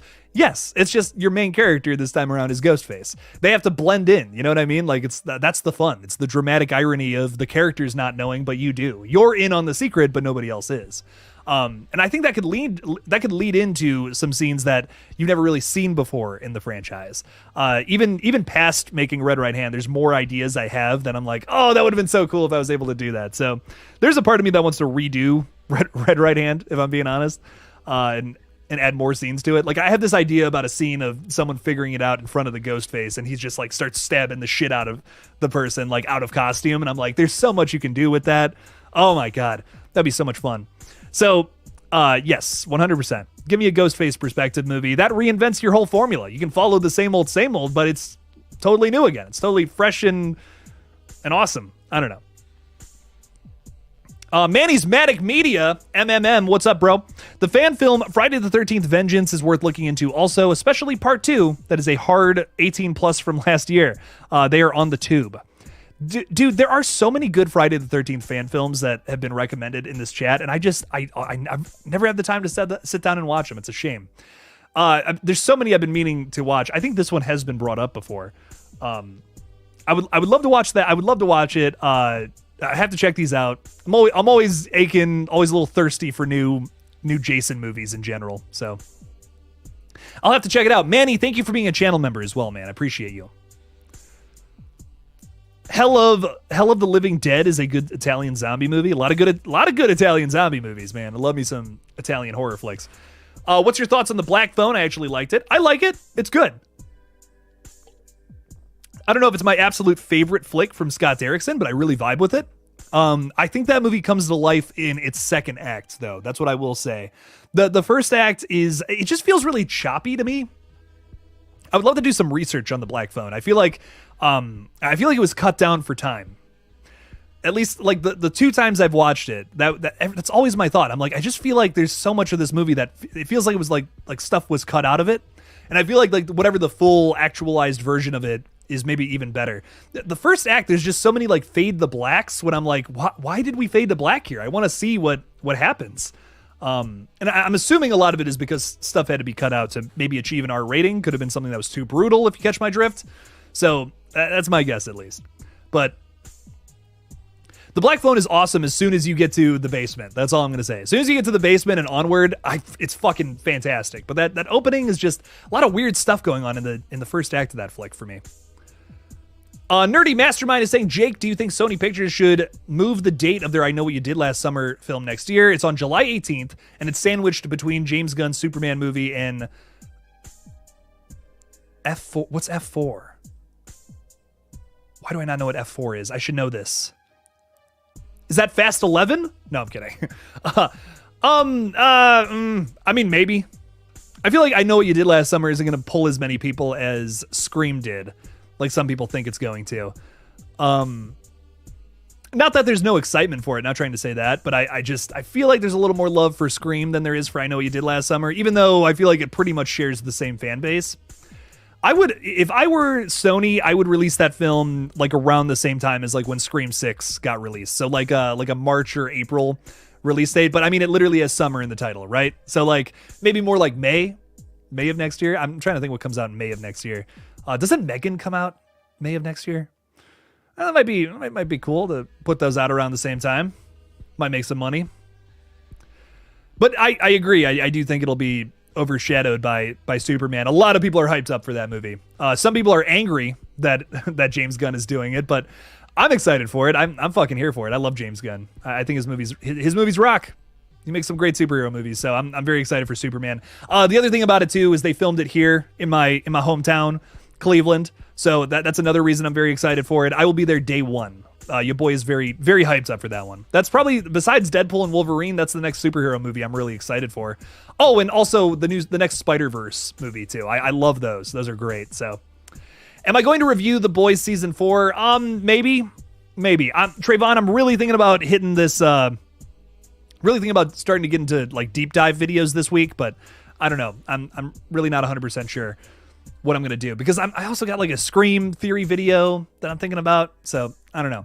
We'll just have to see. But potentially, I am going to watch it on Thursday though. I'm very excited for that. We got 3 new episodes of the show coming out this Thursday, and then like another episode every week following into like July, I think at some point. So when the season's gonna conclude. But I'm very excited. The Boys rocks, man. Very, very fun show. I'm not even gonna lie, it's the cast that makes that show so fantastic. The concept is fun and really cool, and I love the commentary too, but the cast is just excellent across the board. I love pretty much every character. Daniel K is saying, random question here, have you watched Late Night with the Devil? If so, is it worth the watch? Thanks, dude. Man, I'm saying it right now, and I appreciate all of you guys. I do love you all so much. But y'all got to put up my notifications on because I did a review video for this one, and it bombed, and not a whole lot of people watched it. I'm just saying. I loved this movie though. I gave it a really good review. I will say, like, it's worth your time. Let me start with the positives. This movie is very trippy and very fucked up, and I really like a lot of what happens with it. The minutia and flow of it, I think, is really interesting. There's it's like constantly showing you like the live program and then cutting to like behind the scenes footage, which is a really cool way to set up that story. What I will say is something happens in the third act where like the perspective shifts. That's probably the best way I can say it without spoiling anything. And it kind of loses me a little bit. Like, it's not like the story isn't bad. If you're really paying attention, you can pretty much figure out what's going on. Some people were like, that ending makes no sense. But you know, I've watched it twice now and I'm like, okay, I think I get what's going on here. The thing I don't like about it is the way that it's framed. I'm not crazy about how the ending's framed, but it's an interesting movie. It's so worth your time. One of the better horror movies from this year for sure. I really did enjoy it. One of David Dastmalchian's better performances maybe ever. And for those who are like, oh, but Jake, it uses AI, fair. But the thing about it is, it was made before, like all of that was done and made before AI was even controversial and was talked about as like this really big, horrible thing. And it also, like, it's a couple of frames in the movie. It's an outlier to the whole AI thing, in my opinion. There are entire movies being made like generated with AI programs now. That's the problem. That's where those are the things we got to hit on and start talking about as being problematic. Not Late Night with the Devil. This is just an indie horror flick that's really fun, and they just decided to use that for like, I mean, a handful of frames. So it is so worth your time. It's on Shudder. It's a great watch. I thought it was really interesting. Red Right Hand's director's cut. Man, I don't know, Gabe. Maybe at some point. I might, like, honestly, what I was thinking about doing was writing a script for like what I would do with it now. Okay, wow, okay. F4 equals Fantastic Four. Got it. So 7 people just put it in the chat. Heard. Gotcha. Fantastic Four. Awesome. Ashley S., what is up, my friend? How are you? Thank you for being a KillJoy cult member. I appreciate you. You're late. That's all good. You're here, though, and that's what matters. So thanks for hanging out with us, Ashley. Appreciate you. What else is going on? For the love of rock, what's up, dude? Your Monster won the Audience Award at Sundance, London. This is a new movie coming from Melissa Barrera. I'm excited to see it. I still have not... I don't really know too much about this one. I've seen like some pictures. I think it's like a horror rendition of like Beauty and the Beast, if I'm remembering correctly. Listen, it's a horror movie with Melissa Barrera. It has my attention for sure. So I'm gonna check it out. I'm gonna give this one a watch. Whenever it drops, probably on streaming would be my guess. But I'm gonna check it out. I want to check this one out. Love Melissa Barrera. She's awesome. This is another question, honestly. Are we excited for Fantastic Four? I'm on the fence about it. I think it's got a great cast. It's got the guy from The Bear in it too, which is like, that's so exciting to me. I love The Bear is like my favorite show on television right now. I love everything about that. Holy shit. But I don't know, man. I don't know if I trust Marvel enough for this one to be good. Deadpool and Wolverine is like an exception because I'm like, I love the first 2 Deadpools. Like, they're just really special films to me, but That's kind of the last Marvel movie I'm really excited for. Is Fantastic Four going to be good? I hope so. I don't know. It's got a good cast. That's what I'll say. Scott's leaving us. Dude, I appreciate you for hanging out with us tonight. Thank you for your support of the page. And thanks for saying hey. Appreciate you for stopping by. Thank you, thank you. Oh, I am very excited about Saw 11, though. We got that update today from was it one of the producers that was saying, like, this is going to be an angrier film with a bit of a message to it? I'm very excited. I love the Saw franchise thus far, and for me, seeing that news right before this was like, ooh, that's really exciting. Let's read this, though. I'm kind of curious. So, Saw 11 writer Marcus Dunstan, who's returning to the franchise. I think the last one he did was it Saw 5? Was it the 5th one that he wrote? I want to say it was that one. He says it has something angry to say. He's co-written 5 previous Saw movies. Oh, that I did not know. I thought he only did like a couple of them. He's co-written 5 previous Saw installments, revealed that the script for Saw 11 is currently being written. He also adds that the forthcoming installment has something fresh to say and would also have a fairly angry theme. I love angry movies, just like how I like angry music. I'm a big metal fan, so anything with a little bit of anger towards it, I'm all for. It's also coming out like a couple days after my birthday, September 26th of 2025. So your boy's really excited for this one. I want to find the quotes, though. I want to see if I can find the quote from him. If that's in this article or not. Maybe not. We're writing 11 right now, and Kevin Grudert is returning to direct. That's been since December, and that's one where it's got something new to say, and it's angry. That's just the full quote. Okay, cool. I'm hyped up, man. I got to do a little video about this tomorrow. But no, I'm so fucking excited for Saw 11. Saw X rocked. I was not expecting it to go as hard as it did. I've watched it a couple times since. Ugh, I want to watch Under Paris, but I might watch Saw X or Evil Dead Rise tonight. Those two are some of my favorite movies from the past couple of years. I really love those. But I can't wait. An angry Saw film. I'm all about that. I think that was a big thing about Saw X that I really liked. There was a lot of characters that I hated. I wanted to see them get into Saw traps, you know? And then Saw 11, it's like, let's step that up. Let's get angry at some of these people who are in traps, you know? Sometimes I'm watching some of these Saw flicks and I'm like, I don't care that this person's dying. Like, Jigsaw, you are on some crazy shit to put this guy in a trap. Like, the one guy was just smoking, right? And was it Saw 3 that was like, the guy was just a smoker? It's like, what? That's overkill. Jigsaw, relax. Oh my God. May Ann is talking about my little guy, the little Golgotha guy. You missed this little guy. I think I wrote it correctly. Yeah, so that is the icon for my gaming channel. Very excited to, again, new video coming up there tomorrow. I want to call it Golgotha for a couple of reasons. There's one thing I won't reveal about it, but it has a special meaning to me. But it's also like a seagull mixed with Golgotha, which is like a word that means the place of bones, I think, or like a dead place or something like that. I love that. I've always thought that was a cool word. So I think it's spelled differently, like I think with an O or something, but I put it like gull, like seagull, and then it's a fucking dead bird made of bones. So I thought that was fun. I don't know. I thought that was a cool little theme for the gaming page. Thought that would be fun. So yeah, no, I want to do more with that. Like eventually I want to make merch as soon as that channel gets off the ground, but you know, all things in time. It's going to take some time. Probably by the end of the summer is when I'll have that page monetized, but y'all should go subscribe. Almost at 100 subscribers over there, which is pretty cool. Actually, let's give that a little check. Where are we at?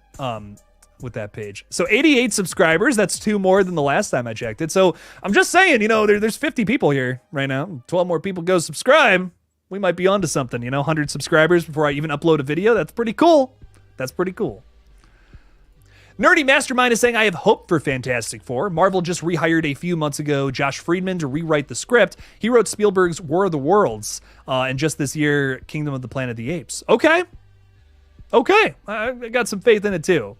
My only thing is Marvel does have a history of meddling with its own projects creatively. So, you know, that's where I'm always like on the fence. Like, I love Taika Waititi, but Thor Love and Thunder is a piece of shit. Like, I'm sorry, but I've never felt more like I wasted my money than coming out of that theater for that movie. I love Taika, but what the fuck happened there? Isaac Barmore is saying, I think MAXXXINE will have 2 killers, maybe Lily Collins and Moses Sumney. Okay. We see very little of both of those characters in the trailer, so I could see it. I am very suspicious of Lily Collins, though. I feel like she might have like the jealousy angle. And, this is we're talking about a franchise that is known for its female killers. So Lily Collins being the killer in this one, that makes a lot of sense to me.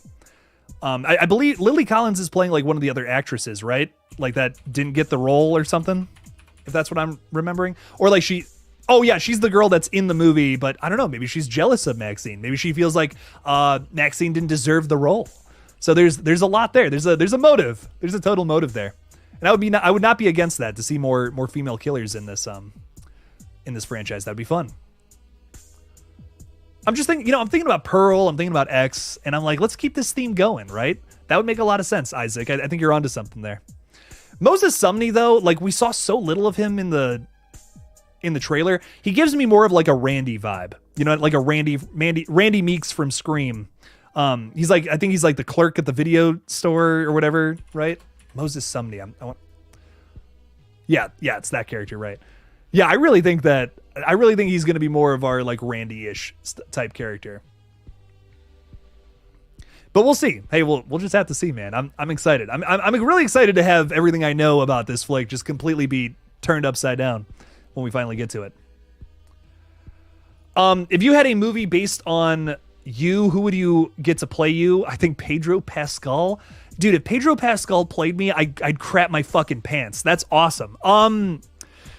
I don't know why anyone would want to make a movie about me. I just shit and I shit talk movies and have fun doing it. I don't know. I don't know who would want to play me. That's a really interesting question.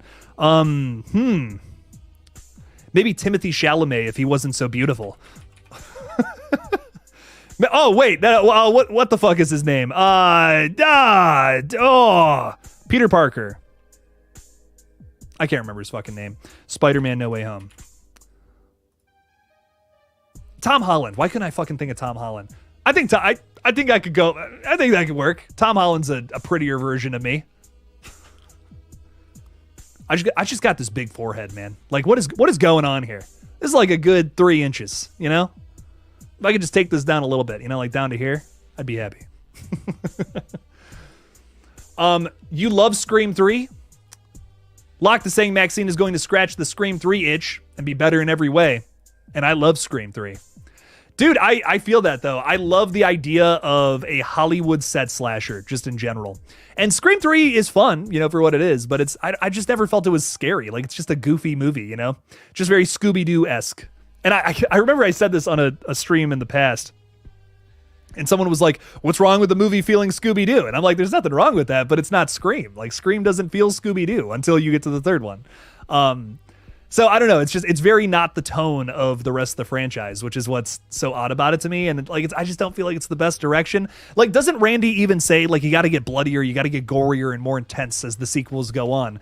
And Scream 3 doesn't really follow through with that. They don't really take their own advice. So I've always felt that Scream 3 was a strange little black sheep, but it's fun for what it is. It's a fun time. I enjoy it for what it is. But Maxine, I think, is going to be the scary, brutal Hollywood slasher with the glitz and glamour of Scream 3, but also have some really terrifying moments, which is something that Scream 3 is lacking on. So I feel you. I think Maxine is going to scratch that itch. It's a big thing I want to bring up in my video for Friday, for sure. For the love of rock is saying, I got here late, all good, so I'm not sure if you covered this, but I just read Mason Gooding is about to film another movie for Spyglass. Almost guaranteed he won't be in Scream 7. Yeah, that, two things with that. So we did cover it, but going over it again, it is a Valentine's Day themed slasher about him and Olivia Holt, who are not a couple, they're just co-workers working, burning the midnight oil on a late Valentine's Day evening where they're attacked by a couple-killing slasher villain named Heart Eyes. So I'm really excited for it. I imagine there's going to be a little bit of romance between the two characters who are slowly going to fall in love, even though they might not like each other. They're coworkers that despise each other, but they secretly love each other and want to cuddle. I don't know. It's probably going to be fun. It's described as a horror rom-com, so I'm sure it's going to have a little bit of a little bit of a little bit of that, but also some stabs in the face. So it's going to be a fun mix, hopefully. Hopefully it's more like freaky than it is like totally killer, though, in those terms, But we'll have to see. And like you said, almost guarantees he won't be in Scream 7. I think you might be right about that. I don't think he's showing up for the next Scream. And we've been saying this for a long time, though, haven't we? I mean, it would just be weird if parts of the core 4 showed up in Scream 7 and the rest of them didn't. Like, that would just be like, what? What the fuck? That's weird. Maybe we get a cameo, though. I mean, he's still working with Spyglass, so it makes you think, like, okay, maybe we get like a Chad and Mindy cameo. You know, maybe they're like, maybe they call up Sydney and they're like, you okay? You okay, girl? How you doing? That'd be kind of funny. I don't know. Something. But probably not. I think you're right for the love of rock. I don't think Mindy, the rest of the core 4, they're not showing up for Scream 7. But maybe at some point in the future, you know, Spyglass gives up those rights and then we see them back on the big screen. They have a lot of fans, so we'll have to see. May Ann saying Pedro Pascal eating a rat. Oh, Lord, no.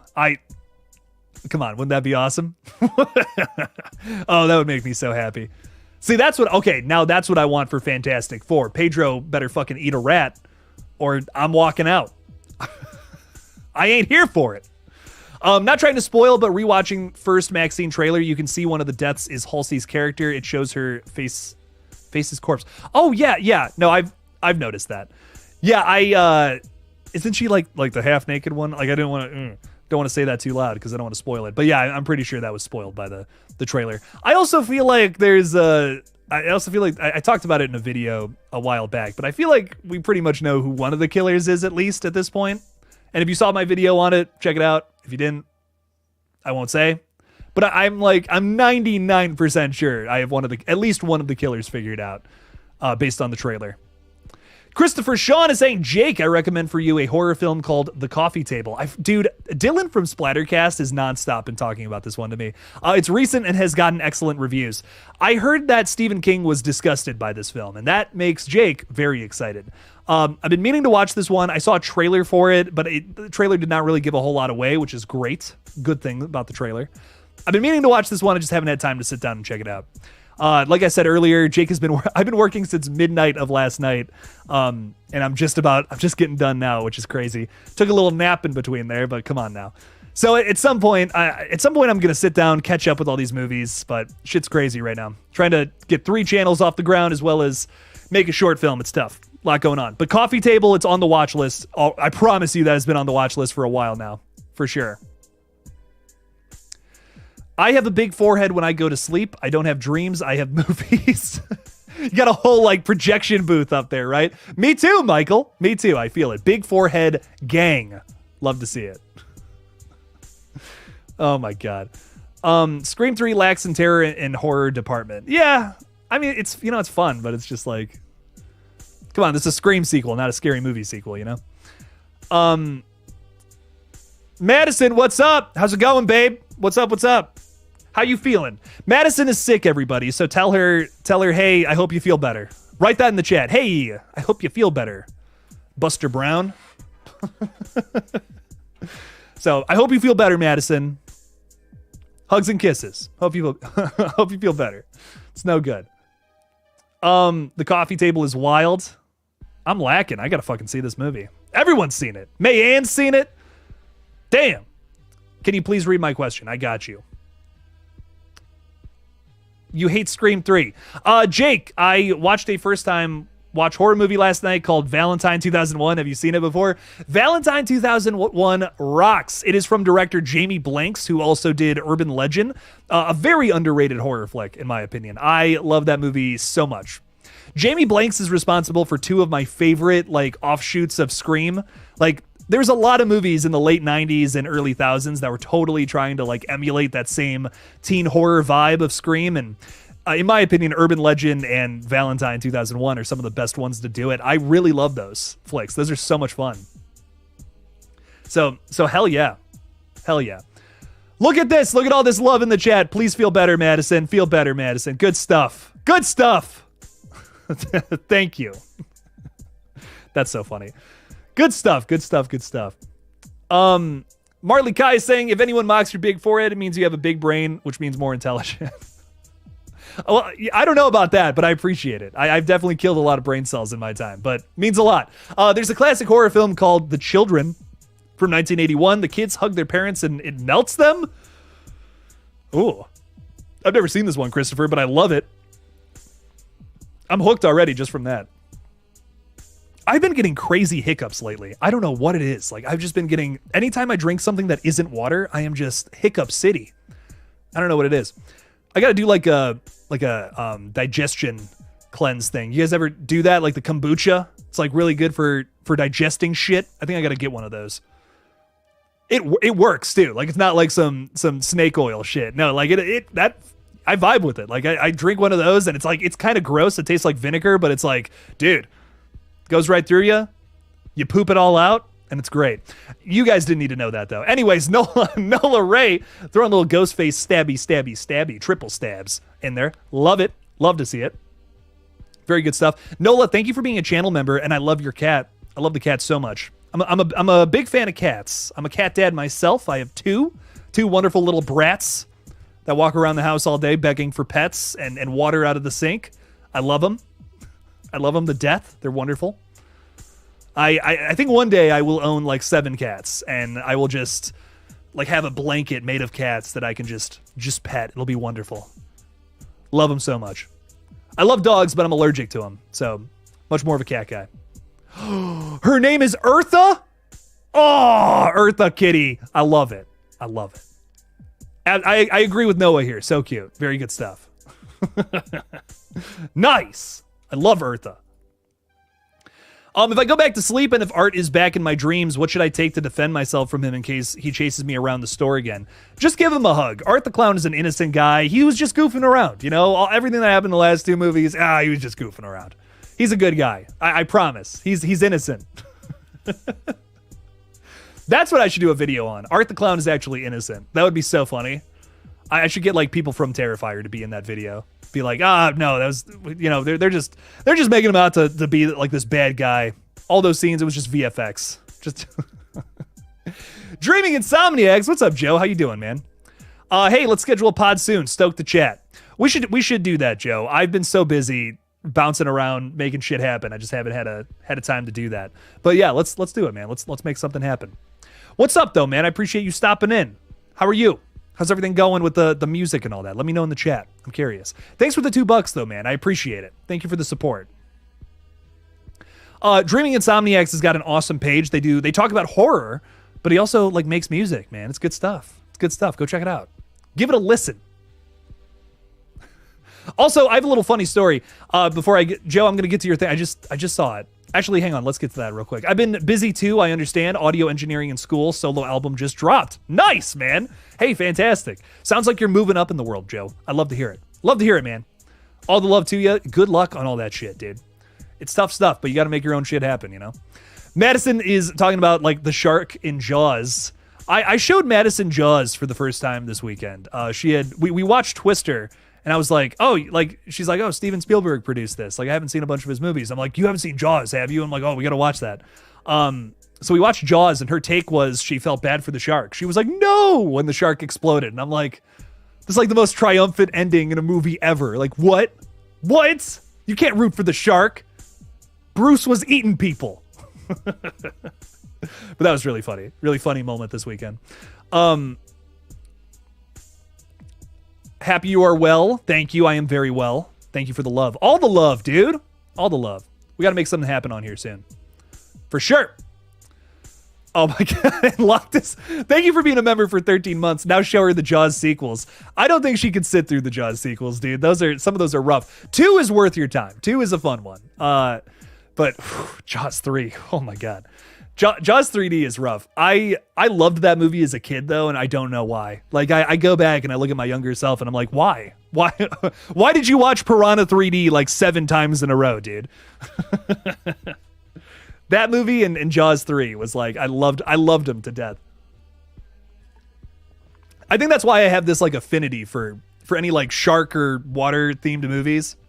I just love them. Even the bad ones, I enjoy. Sharks scared the hell out of me when I was a kid. And I think I have ADHD because I researched everything about sharks when I was a kid. I was like, I gotta know everything. Like from a young age, I knew that if you punched a shark in the nose, that would like stop it, you know? So yeah. So anyways, that's enough of that shit. But the Jaws sequels, oh man. You want to talk about diminishing returns? That is an interesting franchise. May Ann is saying, man, Piranha 3D is fun as fuck. It is. It is so much fun. I love Piranha 3D. It is so much dumb fun. I love it to death. The Eli Roth scene is so ridiculous. Oh my God. That's why you've never been in the ocean. Yeah, fuck the ocean, dude. No way. The ocean is the scariest place on Earth. I think that's why I'm so obsessed with it. Like, honest to God, in my opinion, if someone was like, Jake, here's $10 million, make a horror movie, I am making an ocean set horror movie. There are two places, in my opinion, that are the scariest places to set a horror movie. Your house and the fucking ocean, dude. Fuck that shit. Dude, you guys know what's in the ocean? Like, besides sharks and things that can eat you? Like, unimaginable viruses. Do you guys know? Like, look this up. This is true. Like, if you go too deep in the fucking ocean, there's like viruses, like flesh-eating viruses and shit like that we haven't even discovered yet. Like, that's so fucking scary. What? Fuck the ocean, dude. No way. I'm not going in there. Anyone who's fucking with the ocean has some balls, dude. That's all I'm saying. You got like titanium balls if you're going deep into that ocean. Fuck that shit. Would you rather be forced to rewatch The Strangers Chapter 1 or Seed of Chucky? Seed of Chucky, without a doubt. Like, look, Seed of Chucky is stupid, but at least it's fun. Strangers Chapter 1 is just boring, man. It's like nothing happened. If you've seen the first two movies, everything that happens in that movie is just a repeat, but worse. That's no fun. Where's the fun in that? Screaming ice cream. Seed of Chucky, like, say what you want about it. It's my least favorite Chucky movie, but at least they do something different. I'd rather have like 100 more Scream 3s or Seed of Chuckies than more Strangers Chapter 1s. Just in my opinion. There's mermaids in the ocean? There might be. I don't fucking know. We don't know shit about the ocean either. That makes it way scarier. I will continue to go on this rant. I don't care. The ocean is so fucking scary. Anyone who goes on a cruise is fucking insane to me. I'm like, fuck that shit, dude. No way. It's terrifying. You're in the ocean? Oh my God. Oh, fucking hell, man. No way. No way. Get out. No, I'm kidding. Get out of the ocean, Marley. What are you doing? Oh my God. No way, dude. I'd rather go to a pool party. What about you? Yes. I'd rather swim around in the night swim pool than get in the fucking ocean, dude. You forgot Jason Momoa? He's in the ocean too. Okay, that's pretty cool. I gotta admit. I would hang out with Aquaman. You know what? I would go in the ocean if Aquaman was there, right? Because he would protect me with his big, strong muscles and scaly suit. What a sidebar. Anyways, fuck the ocean. But get all the plastic out of there. That sucks, We don't want to make the angry fish we've never discovered down there even angrier, right? Would you rather MAXXXINE never comes out or Alien Romulus never comes out? This is going to break some hearts, but I'd rather not see MAXXXINE than Alien Romulus. I'm dying for Alien Romulus. Like, MAXXXINE, don't get me wrong, I'm very excited for. But, dude, I mean, in my opinion, we haven't had a good Alien flick since Aliens. Hot take. Like, Alien vs. Predators, I love those movies. Those are so much fun. Great time. But, I mean, they just don't compare to Alien and Aliens, in my opinion. Like, those two are awesome. Like, those two movies are fucking phenomenal.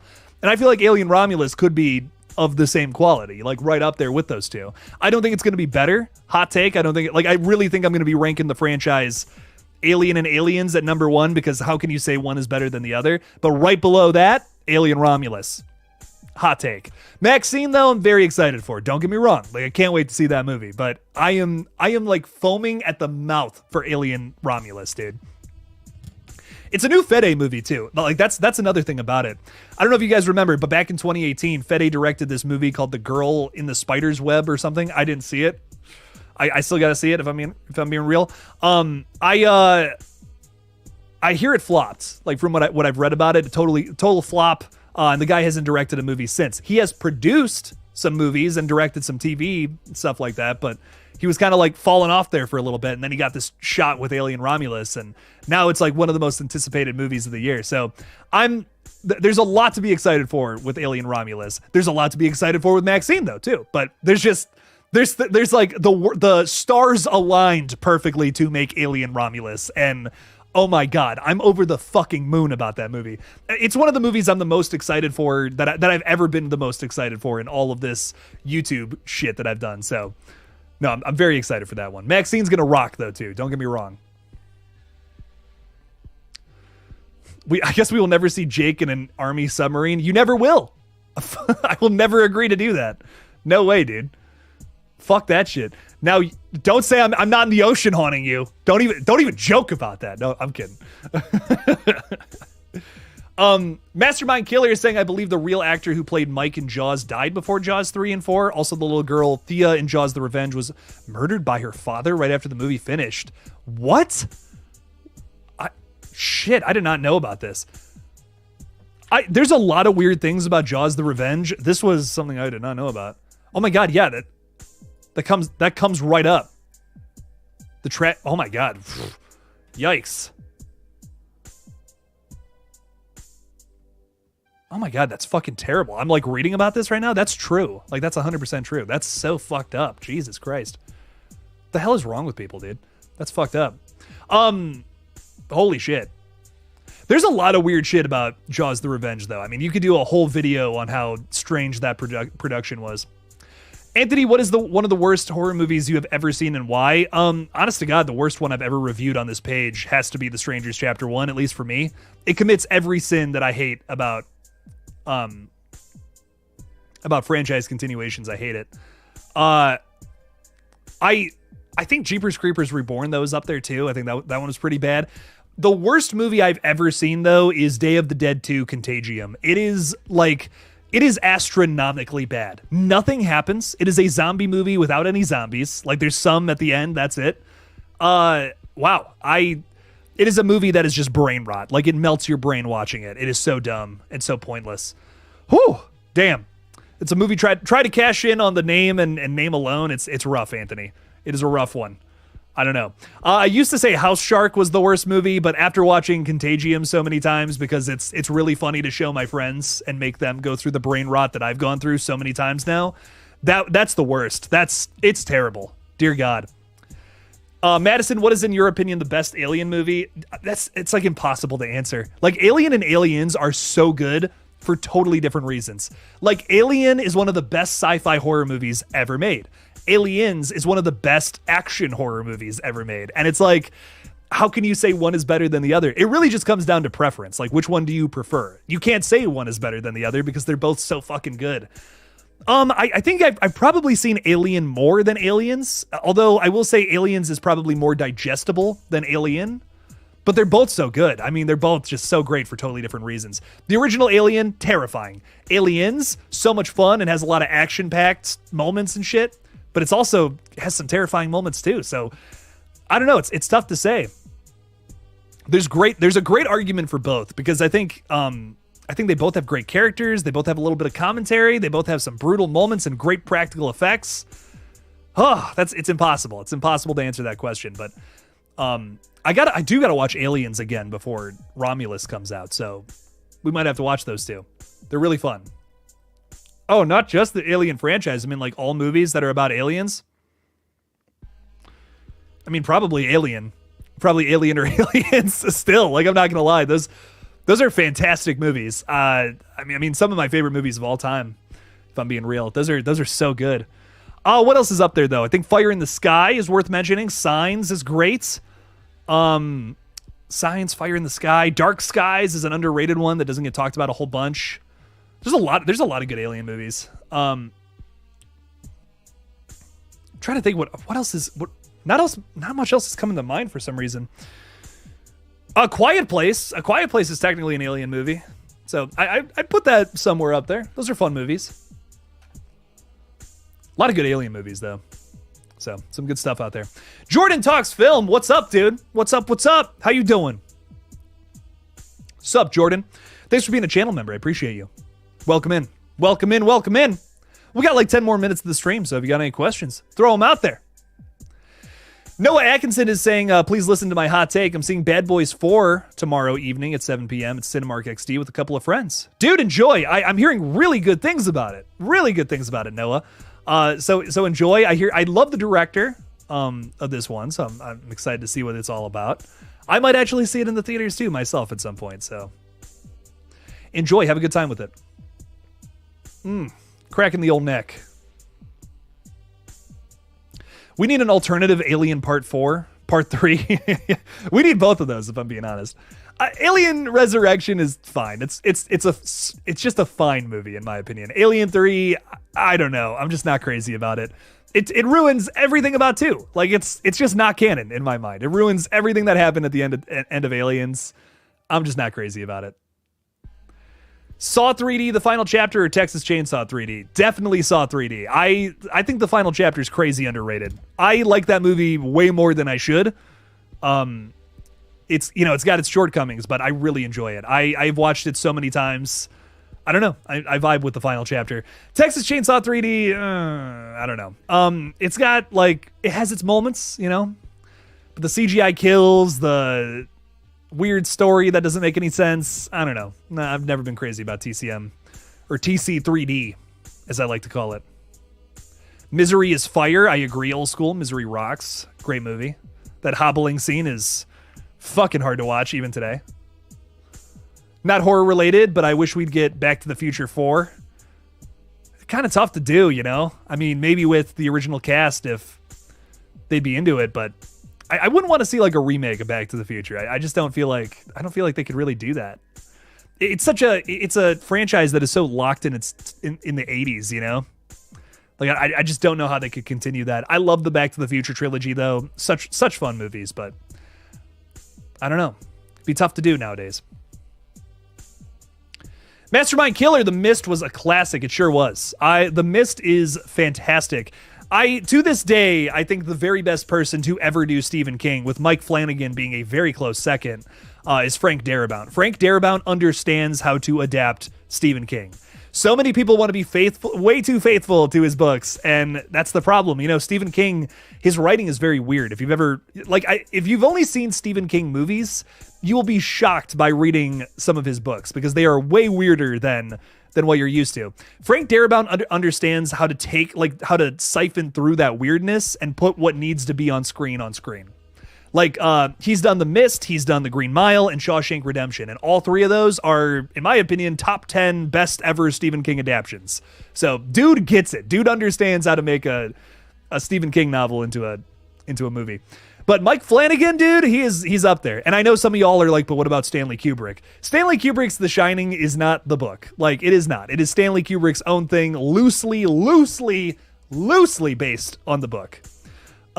So that's a whole other argument. But Mike Flanagan, dude, he knows how to do it too. I'll tell you what. He took one of the worst Stephen King novels, Gerald's Game, and turned it into a pretty banging movie.